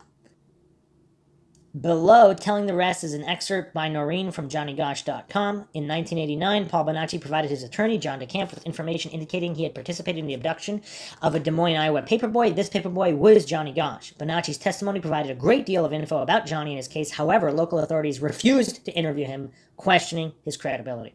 According to numerous reports, Johnny was taken by a highly organized, very corporate, global pedophile pornography ring. Evidence links to this 80s congressional callboy scandal, money laundering, drug running, illegal arms deals, and more. Like so many others before and since, Johnny was subjected to severe trauma and torture of a satanic and sexual nature in order to intentionally destroy the conscious personality, brainwashing. This intentional application of trauma is a systematic procedure used to control these victims in order to use them in sexual slavery, pornography, and more. End quote. As mentioned in one of the movie clips below, an FBI agent in the 80s who was assigned to the case named Gary Caradori once contacted Noreen saying he was flying out to Chicago to meet a source that would prove Johnny was a victim of the child sex slave ring. According to Caradori, he had photographic evidence that would blow the case out of the murky water. After meeting with his source, though, Caradori's private plane exploded in the air. He was with his 10-year-old son at the time. Both died in the crash. According to Noreen, Johnny contacted her in 97 when he was 27 and told her the whole story of how he was kidnapped, tortured, brainwashed, hooked on drugs, and sold into the child sex trade. He pleaded with her not to say anything, promising her it would be the last thing either one of them did. According to Johnny, there was no escaping. From JohnnyGosh.com, quote, "The people who take these children also do a thorough job of brainwashing, telling these young children that if they try to resume any kind of life with their families, they will be killed. It is enough of a threat that they do not try to contact their families," end quote. Amazingly, a few years ago, it was thought that a man who went by the name of Jeff Gannon was Johnny Gosch. Gannon suddenly appeared, of all places, in the press corps of the White House during the Bush-Cheney administration. At first, nobody noticed him much. That is, until he started asking obvious softball questions, meant for Bush to knock out of the park. Suspicious of the newcomer, the rest of the press corps did a little research on him. They quickly found that Jeff Gannon also went by the name James Guckert in the past, and was also currently a high-paid male escort that went by the name of Bulldog. Retired agent Ted Gunderson, who intensely worked on the Johnny Gosch case until the day he died in 2011, was convinced that Gannon was Gosch. Gunderson says, "My source has told me in the past that he has maintained contact with Johnny Gosch. Let's just say he's in a position to know the kids are all in touch with each other. It's a bond they all share. The only way I'd be 100% sure is if there was a DNA test or if he admitted it." So from Rents.com, August 18, 2005, Noreen Gosch speaks about Jeff Gannon, Johnny Gosch, and the attempted theft of her book, Why Johnny Can't Come Home, by Charlene Fossa. So in this article here, they talk about Noreen being threatened by this guy trying to steal her remaining book inventory and the reprint rights to her book.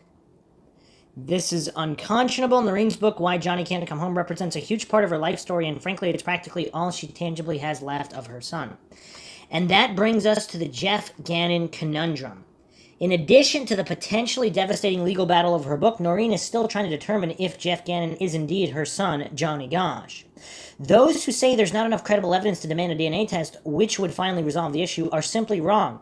For example, Jim Rothstein, a retired New York City detective who spent 35 years on the force, much of it investigating child slavery and pedophile rings, asserts that the evidence is strong that Gannon is actually Johnny Gosch.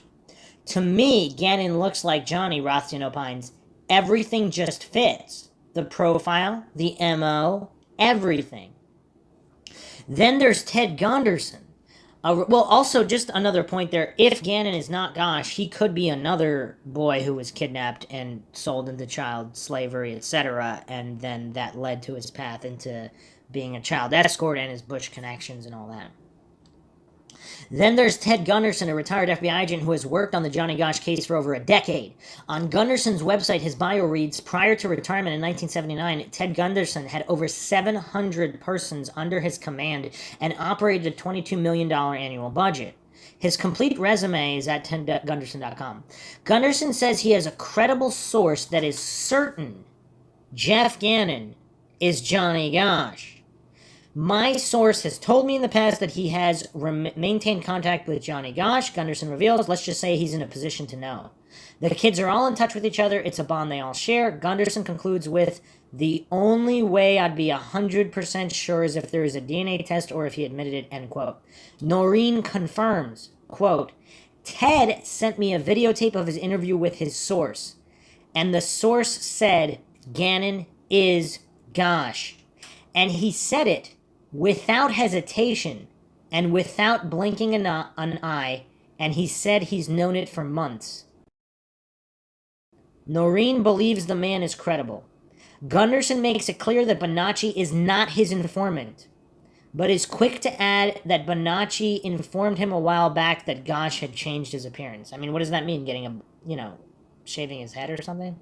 In fact, there's even corroboration from John DeCamp, who weighs in with, quote, Bonacci told me the same thing, that Jeff Gannon is Johnny Gosch.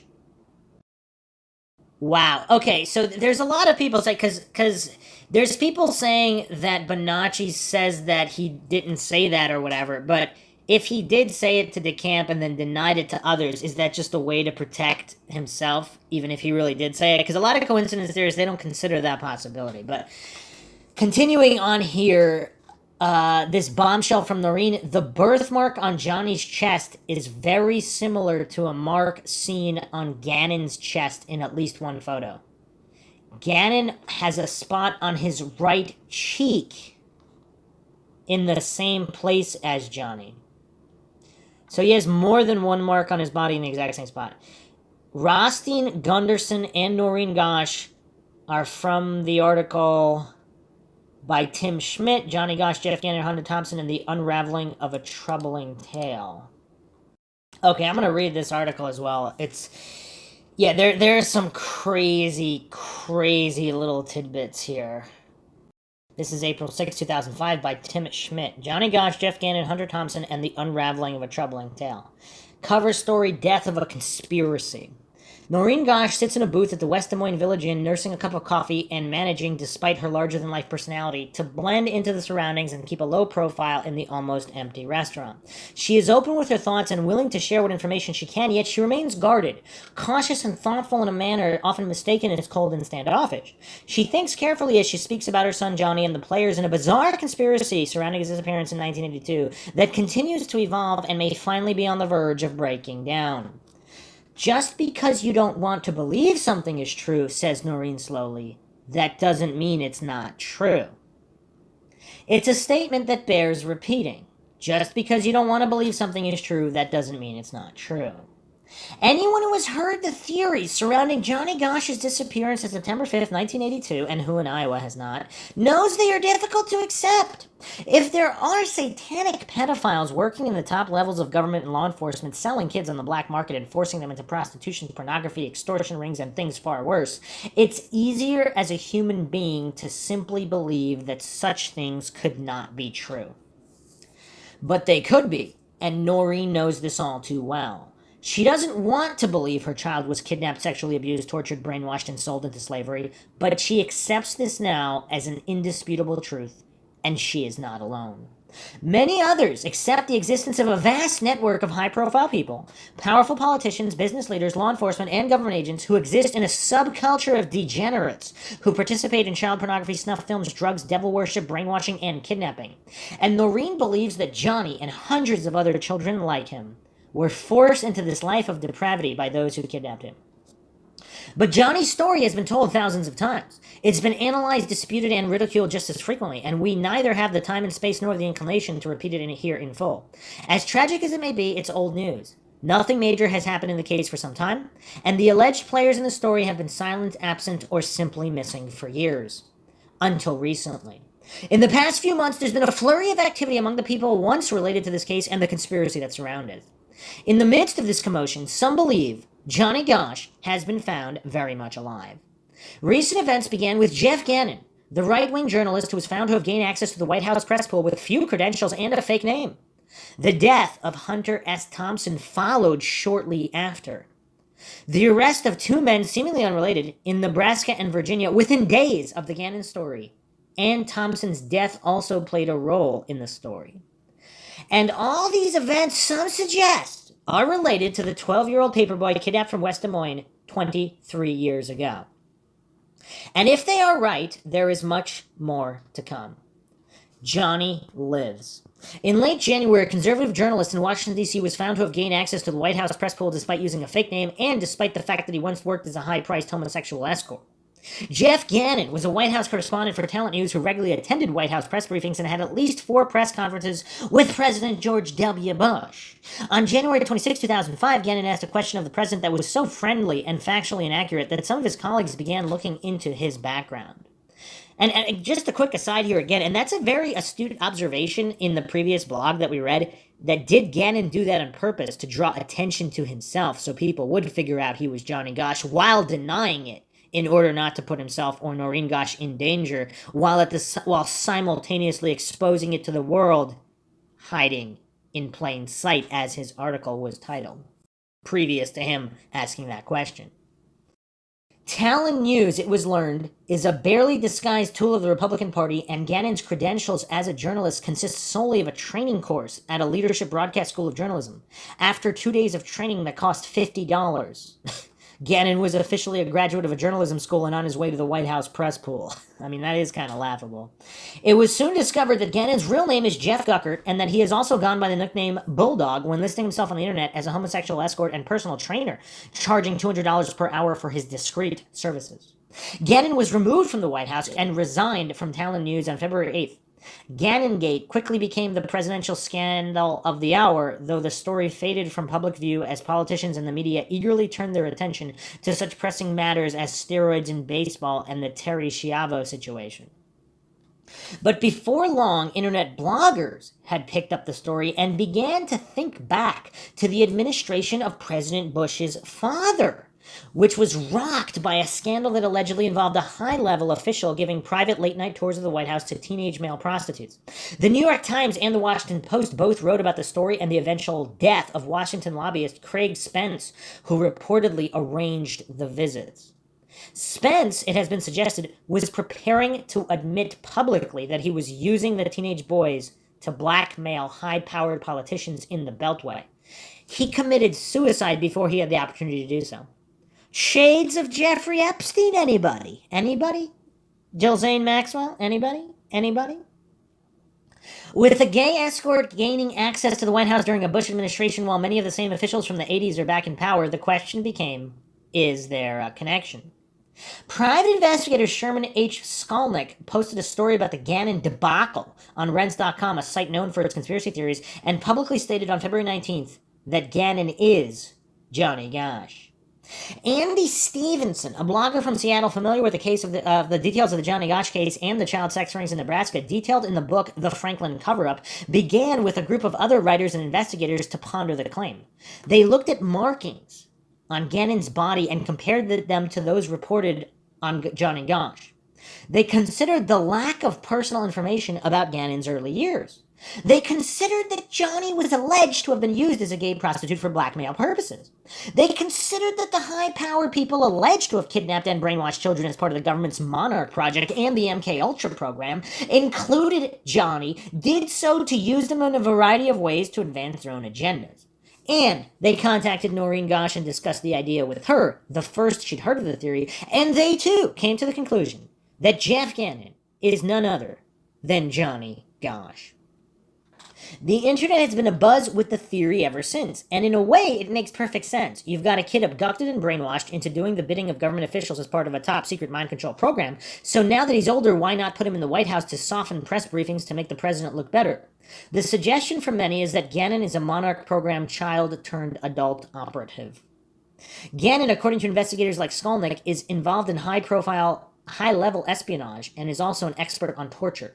He is said to have been an expert penetration agent using sex to compile negative data on U.S. and foreign government officials, and is also believed responsible for the Valerie Plame White House leak that allegedly caused 70 CIA undercover agents to be murdered. I mean, wow. I mean, what a tangled web this is. Yet others suggest that Gosch took on the persona of James Gannon, Jeff Guckert, and gained White House access with the eventual goal of exposing the people who kidnapped him and put him and his family through hell.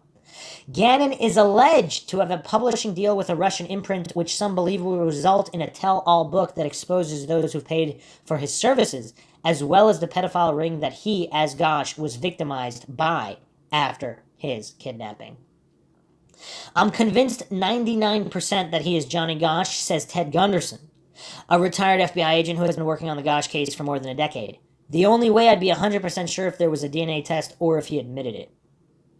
He bases his opinion on a confidential source from whom he claims to have a videotape testimony that has him identifying Gannon as Gosch. My source has told me in the past that he has maintained contact with Johnny Gosch, says Gunderson. Let's just say he's in a position to know the kids are all in touch with each other and it's a bond they all share. Again, like, what does it take to fool former FBI head Ted Gunderson with experience in all of these trafficking and missing children's cases, satanic expose? I mean, this guy clearly has a lot of experience in this dark world. And just as an investigator.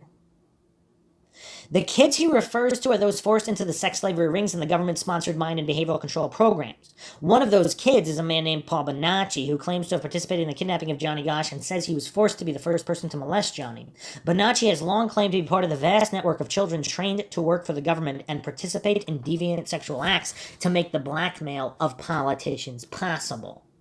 In 1999, Bonacci won a $1 million lawsuit against Larry King, the former head of the Franklin Credit Union in Nebraska, whom he claimed forced him into the pedophile ring. The federal judge ruled Bonacci was truthful in his testimony, which included that he was one of several young male prostitutes known to have toured the White House in the 1980s. Gunderson claims that Bonacci is not his source for the Gannon is Gosh claim, but adds that Bonacci informed him a while back that Gosh had changed his appearance. John DeCamp, author of the Franklin cover-up, says Bonacci told him the same thing. Yeah, we have multiple people corroborating this testimony here. I do know that Johnny Gosh altered his appearance, and the changes I've heard about conform to how Gannon looks now, he says. Paul told me you could be standing right next to him and not know it's Johnny. But here's the thing, though. Gannon does look exactly like Johnny, though. And he says that Gannon has been asked the questions but refuses to answer one way or another. A fellow in New York City went to his door and asked him about his mother in Iowa. And he... Wait, what? Gannon's mother's from Iowa? Or she's not, and the reporter just phrased it that way, as if it's Noreen Gosh. A fellow in New York City went to his door, asked him about his mother in Iowa, and he slammed the door on him. He says he wouldn't talk about it at all. A mother's instinct. Noreen Gosh has seen the videotape that Gunderson made with his confidential informant and believes the man is credible. Ted sent me a videotape of his interview with his source, and he said Gannon is Gosh. And he said it without hesitation, without blinking an eye, recalls Noreen, and he said he's known it for months. When the theory was first proposed, Noreen's phone was ringing every 15 minutes from calls from bloggers, investigators, and radio and TV stations, all asking if she would identify Gannon as her son. She has not done so. She sat with numerous photos from the internet and compared them to those of Johnny herself and John Gosh Sr., looking for similar features. I could see some of the similarities that the bloggers were talking about, she says. I could see in Gannon the features that Johnny had. And the last time I saw Paul Bonacci, he told me that Johnny had changed his entire appearance again.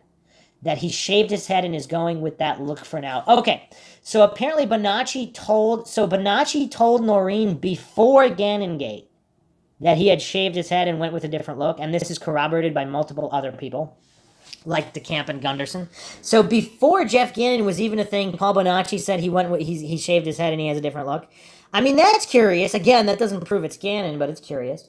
She says the birthmark on Johnny's chest is very similar to a mark seen on Gannon's chest in at least one photo. She also points that Gannon has a spot on his right cheek in the same place as Johnny. Sometimes she's almost convinced, but it's not quite enough, and she just can't or won't say for sure that Gannon is her son. People have asked me why can't I recognize him if I saw him in 97, and I tell them a picture from the internet is a lot different than someone sitting in your kitchen, she says. Noreen claims that Johnny visited her at his West Des Moines apartment in 97, but told her he could not come out of hiding because his life and hers would be put in grave danger. But what about her gut feeling, her maternal instinct? Honestly, it changes, she says. Sometimes I think, oh yeah, that looks like him, and other times the jump is too much to think about it. When you factor in the facts, it's hard to believe. I've spent a lot of sleepless nights over this. I really wish I could say for sure. So here's the thing. Those claiming Noreen is just out for attention or whatever, she seems to be honest about everything. I mean, just dissecting all her statements. Again, in the previous episode, we went over a lot of them. So, I mean, it seems like she's honest. And is the reason why her maternal instinct is changing is because of the split personalities and all of the mind control. I mean, again, I don't know how that would factor into instinct, but if she's seeing this Gannon guy and he's so different from her actual son, but then maybe other times he's not, or there's flickers, I mean, I don't know. I mean, this is all very, very mind-shocking. But Noreen is no fool. She knows the risk of saying one way or the other if she thinks this is her son. If it is, and he's chosen not to say anything, she understands that he has his reasons for secrecy, and that are likely life-threatening, and her outing him could very well put him at risk. If she were to claim Gannon is Johnny, and it is proven wrong later, then any amount of credibility she has left would go out the window. Even if Gannon, admitted to it, I would still want a DNA test done, she says. This is so surreal, it's like I'm on the outside looking in. Almost 23 years have passed and we know he's still alive, but to potentially have your loved one found is just unreal. If this would turn out to be Johnny, it would be a blessing for everyone to know what happened and have it all wrapped up. Subliminal hints. That is unlikely to happen anytime soon. Despite millions of words devoted to the subject on the web and investigations being conducted by hundreds of internet detectives, Gannon has not acknowledged the speculation. Despite this, some say that Gannon has been providing clues to his real identity on his webpage, jeffgannon.com, which is still active. No longer, but at the time. Shortly after the theory was presented, Gannon posted an article titled, "Hiding in Plain Sight." Wait. He posted it after the theory was presented? Huh. And posted a column entitled "Fear and Loathing in the Press Room," which some suggest is a reference to the recently deceased Hunter S. Thompson, who also was accused of involvement in pedophile child slavery rings in the 1980s. Wow. Oh, man. And the connection to Bonacci's claim about the snuff film at Bohemian Grove. I mean, this is a lot of coincidences here. I mean, it's a lot. Others suggest that his name itself is a clue to his real identity. Both Jeff Gannon and James Guckert share the same initials as Johnny Gosch. Furthermore, shortly after Johnny's disappearance, Noreen made a personal plea to the editor of the Des Moines Register, Johnny's employer. The editor printed her letter in the paper and mocked it by allowing the police department to dissect it. The editor's name was James Gannon. Is this all too mind-shocking for people?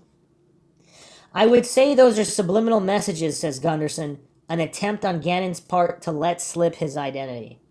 Jim Rothstein, a retired New York police detective who spent more than 35 years on the force, much of it investigating child slavery and pedophile rings, agrees that the evidence is strong that Gannon is actually Johnny Gosch. To me, Gannon looks like Johnny, says Rothstein. Everything just fits. The profile, the MO, everything. Rothstein has been involved as a private investigator on the Gosch case for the past several years, and he is working to get the final proof needed to determine Gannon's true identity. We're working on getting a tail on him and getting a DNA sample to test, he says. I still can't figure out why no one knows where Gannon was for 10 years. Why would he announce that, like, in an article, that they're going to tail him and get a DNA test? Although, how hard can that be to do? There have been some internet postings that gave a timeline of Gannon's life, but according to Rothstein, they are based on flimsy information that is not to be trusted. Records are easy to create. Maybe this Guckert kid died and someone took over his identity. If it is not Johnny Gosch, then it is one of the other kids like Johnny Gosch.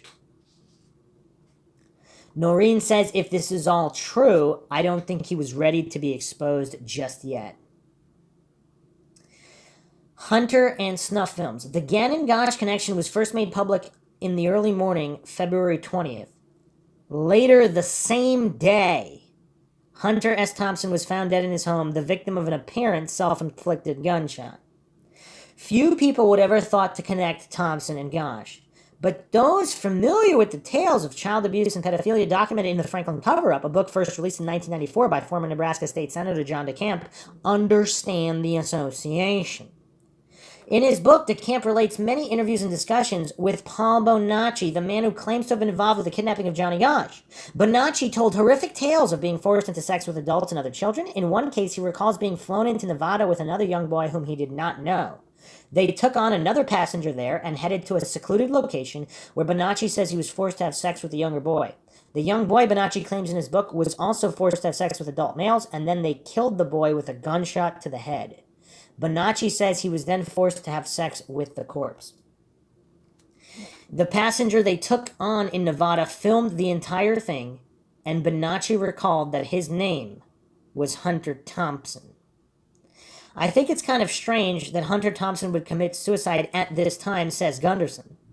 Several kids told us that he directed snuff films. I think it's a strong possibility that he was murdered, and I strongly suspect that it's all connected. That's an interesting statement from Ted Gunderson as well, because if other people have been blowing the whistle on Thompson for quite some time, you would think if he was going to commit suicide over the first instance he would have, or the second or the third or whatever. But now, as soon as there's a Gosch-Gannon connection, now he chooses to do it. I mean, it could be unrelated again, but it's just a coincidence here. And the speculation on the internet has been that Thompson was either killed to prevent his coming forward, or that he killed himself because he feared his role as a director of child snuff films would be proven true. DeCamp also expressed some surprise at the timing of Thompson's death and says he still believes Bonacci's claim is true. Stevenson, the blogger from Seattle who has investigated the Gosh case, is also suspicious. I wonder, did he know? In light of Paul Bonacci's testimony regarding the snuff film, I submit he knew quite a bit, he says. The timing of his death was interesting. The snuff film that Thompson allegedly made with Paul Bonacci is believed, based on Bonacci's description of the surroundings, to have been filmed at Bohemian Grove, a summer camp of sorts for the rich and powerful. Bohemian Grove is a secluded area outside Sacramento, California, where world leaders and dignitaries meet annually for a retreat that involves neo-pagan activities, including mock human sacrifices, or allegedly mock, made before a large owl statue referred to as Moloch. While conducting the ritual, which they call the cremation of care, participants are dressed in druid robes and chant and sing before Moloch. Information on these gatherings has been known for some time, although video footage has only been leaked out of the site. Only recently been leaked out of the site. The site is very secure and access available only to a handful of people worldwide. As a child, Bonacci could never have had access to the site, but he described it accurately, including the large owl statue. I mean, that is so damning. Alright, here's another mind shock. Noreen Gosh says that on one recent evening, her website, johnnygosh.com, had more than 50 hits that came from within a 10-mile radius of Bohemian Grove. So keep in mind, Sacramento is over 100 miles from Bohemian Grove. San Francisco is 75 miles. And Santa Rosa is over 20 miles. That might be the biggest city, I think.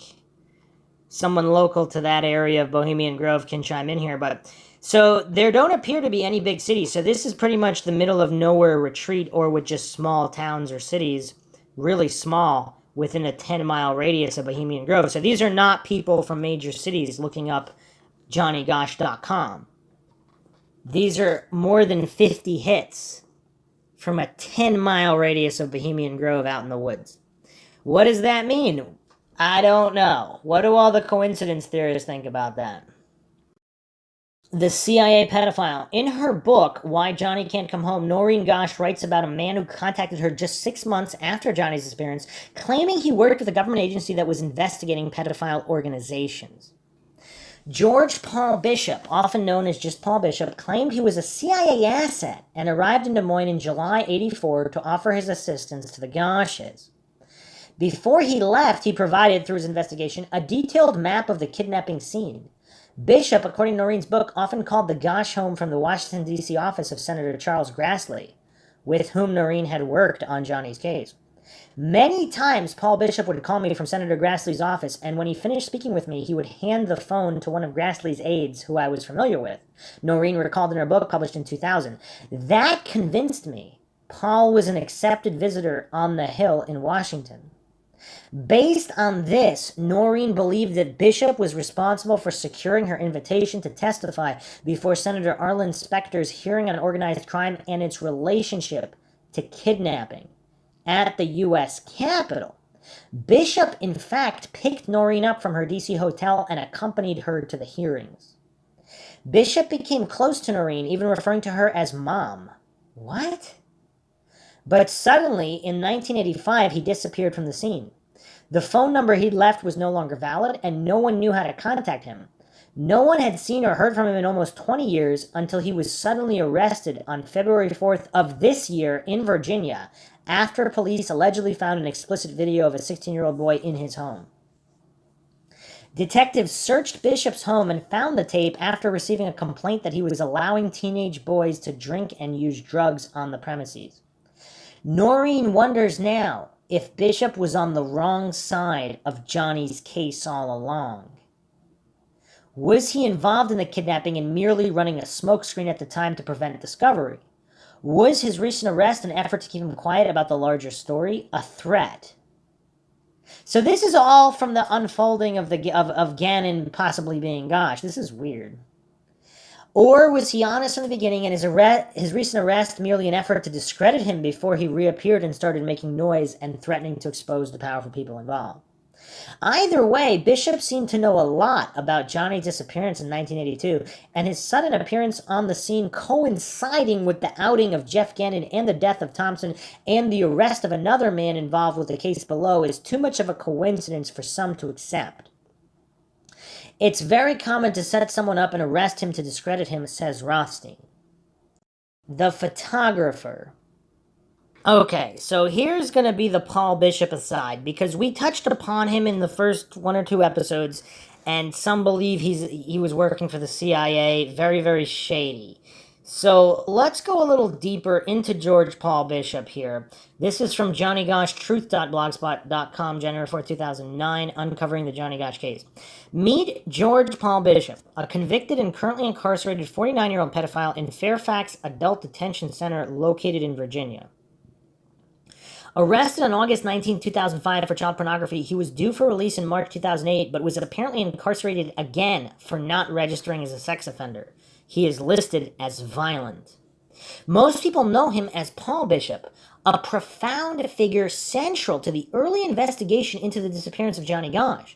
Noreen Gosch says within 6 months of Johnny's disappearance, September 5th, 1982, a young man named Paul Bishop had contacted her, arrived in Des Moines, Iowa, and claimed he was a CIA asset, reachable via a phone number connected to Langley Air Force Base.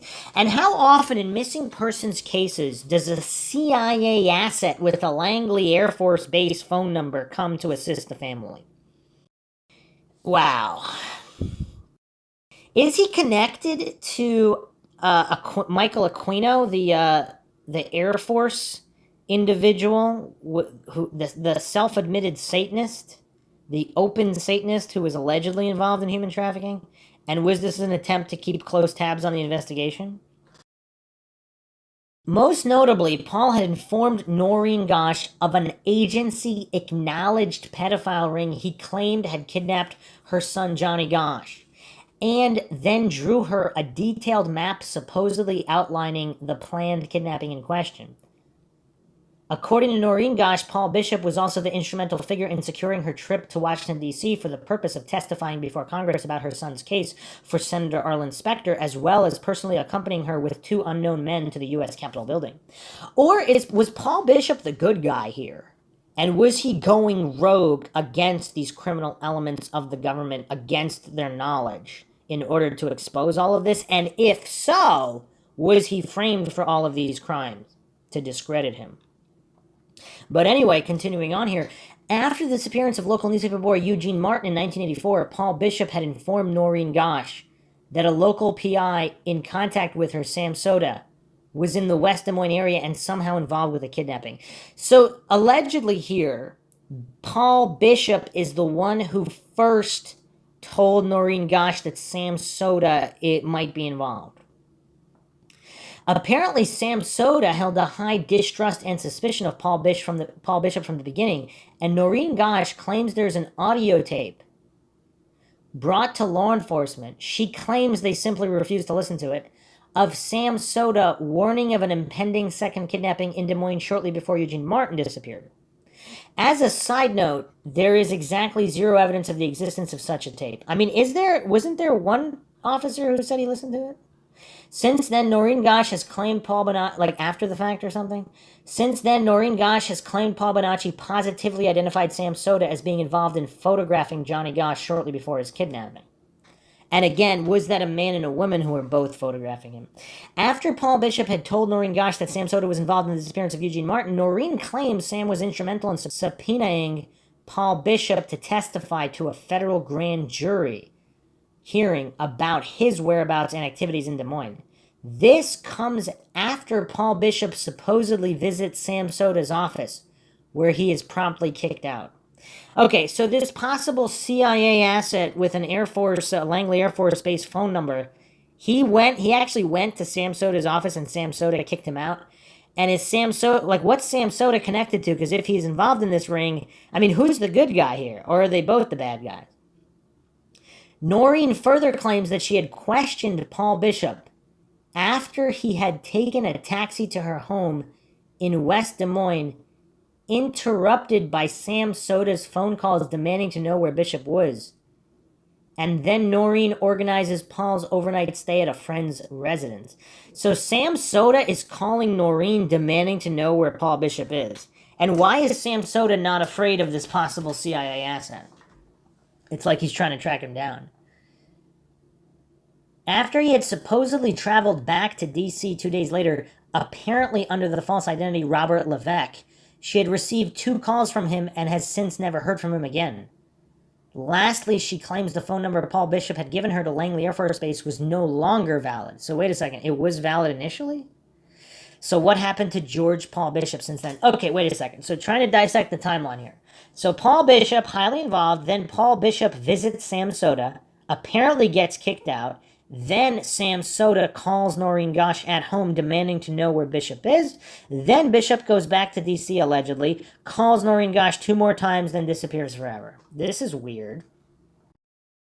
Police arrest 2 on child porn charges by Matthew Perrone. A complaint about excessive comings and goings of teenage boys at a Chantilly house led this week to the arrest of 2 Fairfax County men for child pornography offenses. Richard Evans of Annandale and George Bishop of Chantilly, who co-manage a literary website, were both arrested by Fairfax County Police on Friday, January 28th. Police started investigating Bishop 46 after they received a complaint that he was allegedly inviting teenage boys to come to his house to drink alcohol and to take illegal narcotics.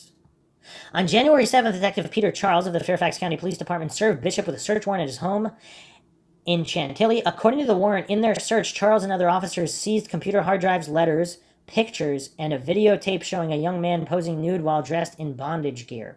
Police identified the young man in the video as a 16-year-old resident of Centerville. Bishop appeared in the video with another older man who was bald and a long, bushy white beard. After examining emails that refer to a man who looks a lot like Merlin, police identified Richard Wendell Evans, 66, as the second man in the video. When police searched Evans' home in Annandale, they found various sex toys, digital cameras, and a leather hat and vest. According to the search warrant following his arrest, Bishop told officers that he and Evans were co-creators of the website DeweyWriter.com. Bishop was actually working on the website when police came to his house on January 7th. The search warrant described DeweyWriter.com as primarily a literary website with online books posted by authors with names like Dewey, Graham, Ryan Keith Sterling, Grasshopper, and Carolina Scribbler. One of the books by Dewey is titled For the Love of Pete and bears a dedication in its middle chapters. The author writes, "I'd like to dedicate this chapter to all the boys out there who were never allowed to be children when they were kids. May you find the child in you long before I found the child in me." What the heck? Was Paul Bishop possibly a trafficked kid himself earlier?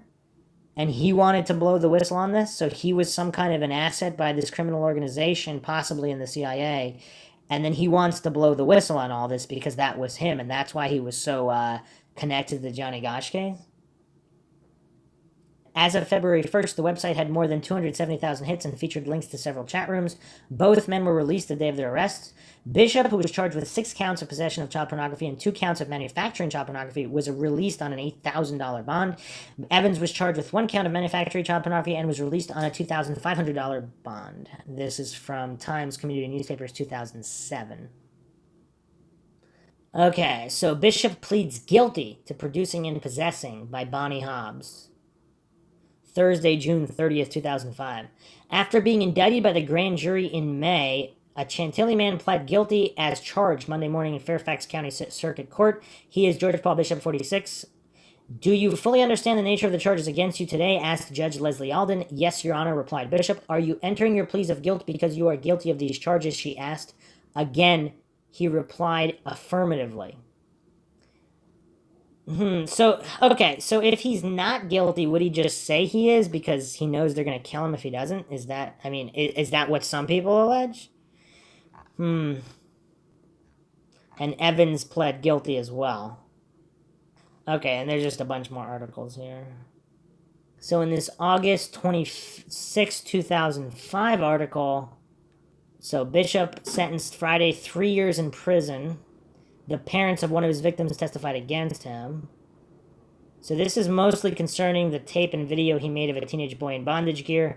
The parents testified, whose son alerted the police to what was going on. Okay. So, okay, something weird's going on here.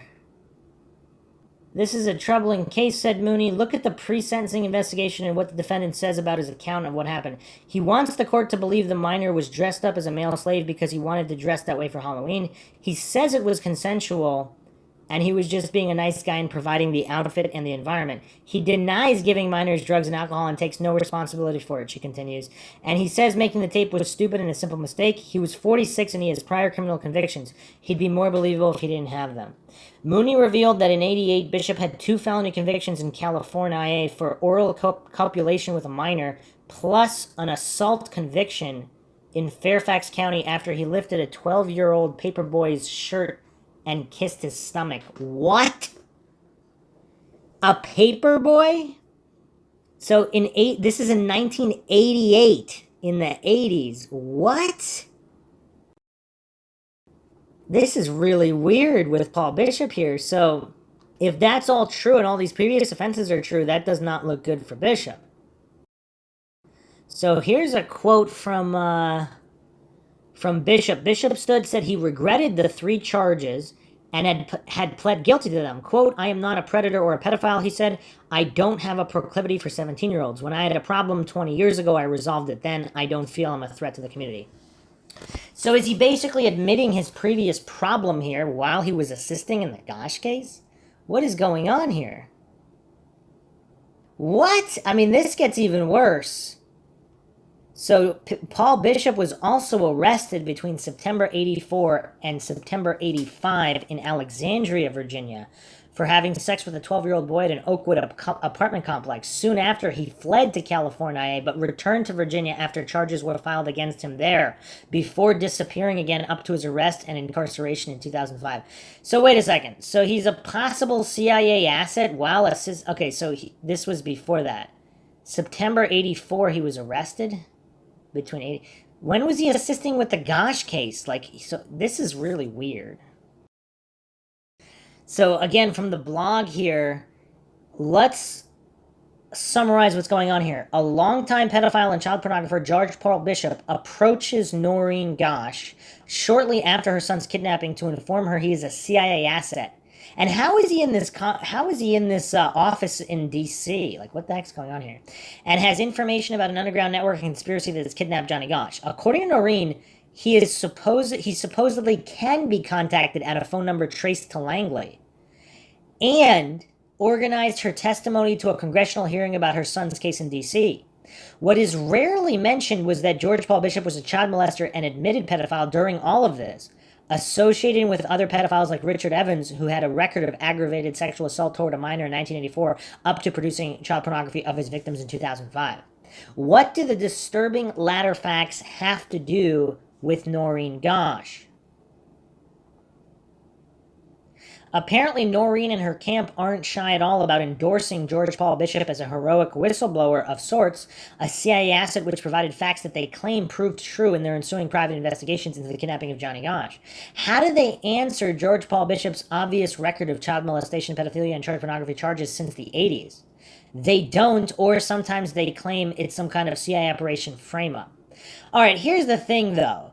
Let's say it's not a frame-up, because if Bishop was also one of these kidnapped children, so he has all these mental issues, and he is guilty of all of this, of just repeating these cycles, does that, and maybe possibly also has multiple personality disorders like Bonacci does, because Bonacci, again, guilty of all these things he said he was. I mean, is this, this is actually kind of crazy, because is that the case, where he's self-admittedly guilty of all these things due to what happened to him, and he's still trying to help and blow the whistle similar to Bonacci? I mean, is that true? Alright, so that's what we have on Bishop. Now let's go back to the previous article. So Bishop, just the timeline here regarding Gannon, might be Gosh, Thompson. Now we're moving on here to the photographer. Rusty Nelson claimed that he once turned down an offer of $50,000 from Hunter S. Thompson to help in the production of a snuff film. The offer was allegedly made because Nelson worked closely with Larry King, the central figure in the Franklin cover-up. accused of running a pedophile and child slavery ring. Nelson would often accompany King to elaborate parties where he worked as a photographer, taking photos of high-profile individuals in compromising positions with young boys and girls.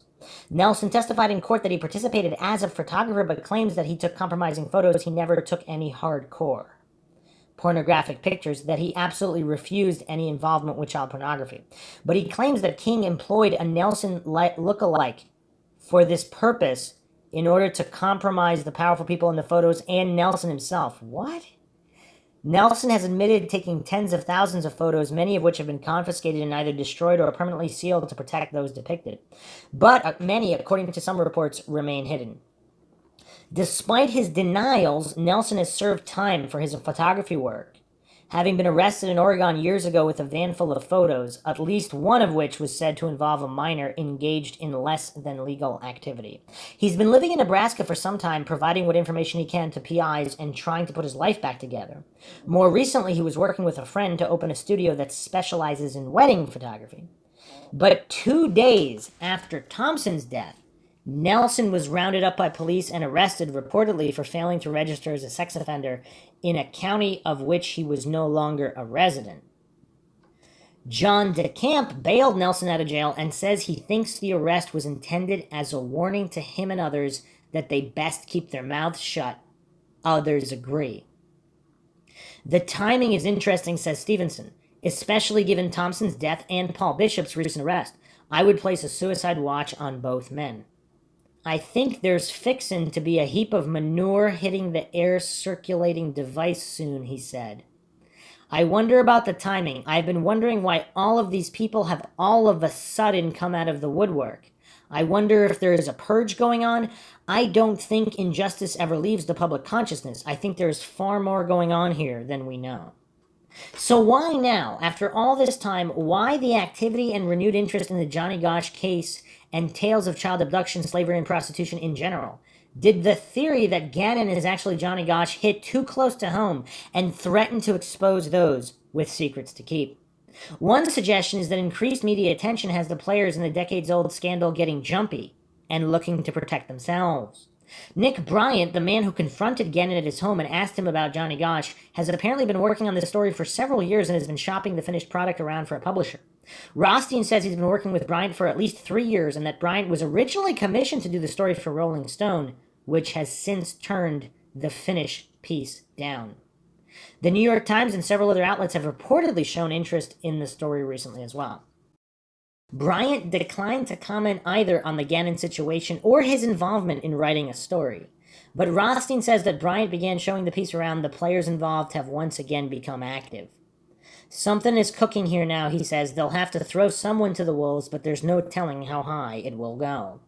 Everyone involved in the story acknowledges that it sounds like a wacky conspiracy theory, but the evidence of the conspiracy is too vast, they say, to simply dismiss it. I'm a conspiracy realist because there is conspiracy out there, says Gunderson, who says just 2 weeks ago he was chased through his neighborhood by an unknown man with a gun. What? Adds Rothstein, if 2 people were involved in kidnapping that kid, then it's a conspiracy. Well, these people don't work alone, so it's a conspiracy. Then try to discredit you by calling you a conspiracy theorist. Damn right I'm a conspiracy theorist, because that's what it is. Still, in the end, this is a story about a young boy stolen from his home and family. This simple tragedy is often lost in the complicated theories and conjecture, but it remains the single undeniable truth in the entire story. I hold out hope that we'll be able to have regular communications with him, Noreen says of her son. We know he's alive, and up until a few years ago, we knew what he was doing and where. What? Noreen said, we know he's alive, and up until a couple years ago, we knew what he was doing and where. Maybe he could keep in touch with his mom, but moving back to Des Moines to live a life here, those windows of opportunity have closed. I hear the horrible things people say about me. I can only imagine what they would say about him, given the things he's been through. Johnny knows I tried, and who's to say it's all over? We don't know yet. If this is it, we're in the final days, and this is going to blow wide open. So that's curious. So Noreen said that up until a few years ago. So now keep in mind, this article is April 6, 2005. So she's stating up until a few years ago, she knew what he was doing and where. So apparently there was some kind of contact after the visit? Okay, let's take another step back. Now we're going to the Rents article, which referenced this article that we just went over. But continuing on here with Rents, the bottom line is this. There is enough credible evidence linking Jeff Gannon and Johnny Gosch for Noreen and her private investigators to insist on a DNA test. The credible evidence phase of this case has passed. It's now a case of obtaining conclusive evidence. To her credit, Noreen has always maintained that she didn't know beyond a shadow of a doubt if Gannon was or wasn't her son, Johnny. But she'd like to know. And I believe she deserves to know, whichever way it turns out. So here's an interview with Noreen Gosch linked here. Also on rents.com. I mean, some more interesting details here, which are problematic. So Charlene Fossa, the author of the article I just went over on Rents, is interviewing her here. So she asks, isn't this the first time Jeff Gannon has publicly stated that he's not Johnny Gosch? Why now? So Michael Corbin here on the Closer Look Denver-based radio talk show stated that Gannon officially denied that he's Gosch and offered to Noreen Gosch to take a DNA test. Developments will follow. So this is the interview in the aftermath here. Charlene, okay, so isn't this the first time Gannon has publicly stated that he's not Gosch? Why now? Noreen responds, I think Gannon needs to continue the publicity and is now coming forward on the DNA only to keep somewhat of a spotlight on himself. Charlene responds, even though you've always publicly maintained that you didn't know if Gannon was Gosch, Gannon has threatened to sue you on 3 different occasions. Why? What types of contact have you had with Jeff Gannon? Noreen says, I have only had email communication with Gannon. He threatened to sue me because I have stated I do not know if Gannon is or is not Johnny. He claims that is throwing doubt into the minds of people who would otherwise say he is not Johnny. I would think he would want the DNA test, and if he's not Johnny, then state it publicly and be done with it. Charlene says, I understand there are some unique physical characteristics that Jeff Gannon and Johnny Gosch share. What are they? There are many facial features and the basic structure of his face which are similar to Johnny. The color of his eyes and reports of a birthmark on Gannon is the same as Johnny's. I have not seen the birthmark, however. So that was at the time of the interview, and then supposedly after she did see it and she said it was in the same spot. Charlene says, for many internet researchers and bloggers, there appear to be numerous reasons to suspect that Gannon and Gosch are the same person. For starters, the name Jeff Gannon seems to be related to Johnny Gosch in a twisted sort of way.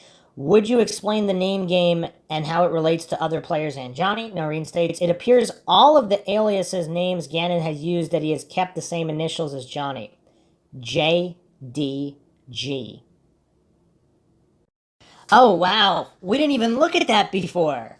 So it's John David Gosch. And he's James D. Guckert. What? So even the middle name has the same initial. Wow. So these games being played here, they're even worse than I thought.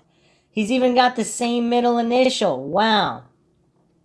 Noreen continues here. Gannon also chose the last name of the Des Moines Register editor at the time Johnny was kidnapped. There just seems to be a replay constantly of Johnny's initials or clues that link Gannon to parts of Johnny's life.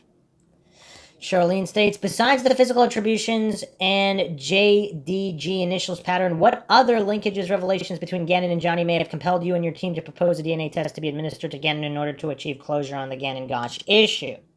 Noreen states, there have been 2 informants who have stated Gannon and Johnny are one and the same person.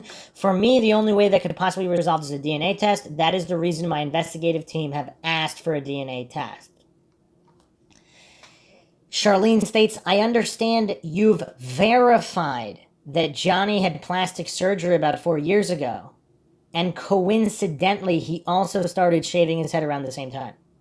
Noreen states, yes, long before Gannon surfaced, I had learned that Johnny had plastic surgery and begun to shave his head. So when Gannon did come on the scene, it was one more thing to consider. Charlene asks, not long ago in an internet radio interview, I heard Rusty Nelson, Larry King's ex-private pedophile ring photographer, speaking about, among other things, Jeff Gannon and Johnny Gosch. Unfortunately, Rusty Nelson's story is beyond the scope of this interview. Suffice to say, in order to survive and out of sheer desperation, Rusty managed to escape from Larry King's clutches and is currently on the lam. Naturally, having been King's private photographer, Nelson knew Johnny. During the interview, Nelson offered his opinion on whether or not he thought Johnny Gosch was Jeff Gannon. To paraphrase, he volunteered that he felt close to certain that they were one and the same person. He followed up with an anecdotal story about having serendipitously bumped into Johnny Gosch several years at a farmer's market. I can't recall where. It seems to me that Rusty Nelson is qualified to speculate on the matter. Were you aware of his conjecture? Have you been in contact with Rusty Nelson? Okay, hold on a second here. So former FBI head Ted Gunderson believes 99% that Gannon is Gosch. DeCamp believes Gannon is Gosch. Bonacci supposedly stated Gannon is Gosch. There's another confidential source who stated definitively that Gannon is Gosch. And now Rusty Nelson is stating that he bumped into Gosch several years ago to Farmer's Market, and is also stating that Gannon is Gosch. I mean, that's a lot of people with direct connections to the case. Some of the people who directly knew Johnny before, and, well, I mean, all of them if you believe Rusty Nelson and Bonacci, and this other guy. I mean, this is crazy. This is a lot of directly connected people stating they believe that Gannon is Gosch. Wow, what does everybody make of that? So, continuing on with the interview here, have you been in contact with Rusty Nelson? Noreen states, I have been in contact with Rusty and have known him for years. He has shared a great deal of information with us and testified in federal court in 1999 as to all of these events. He told me nearly 4 years ago that he had seen Johnny at the farmer's market in a particular city, so she did not reveal which one here. Wow.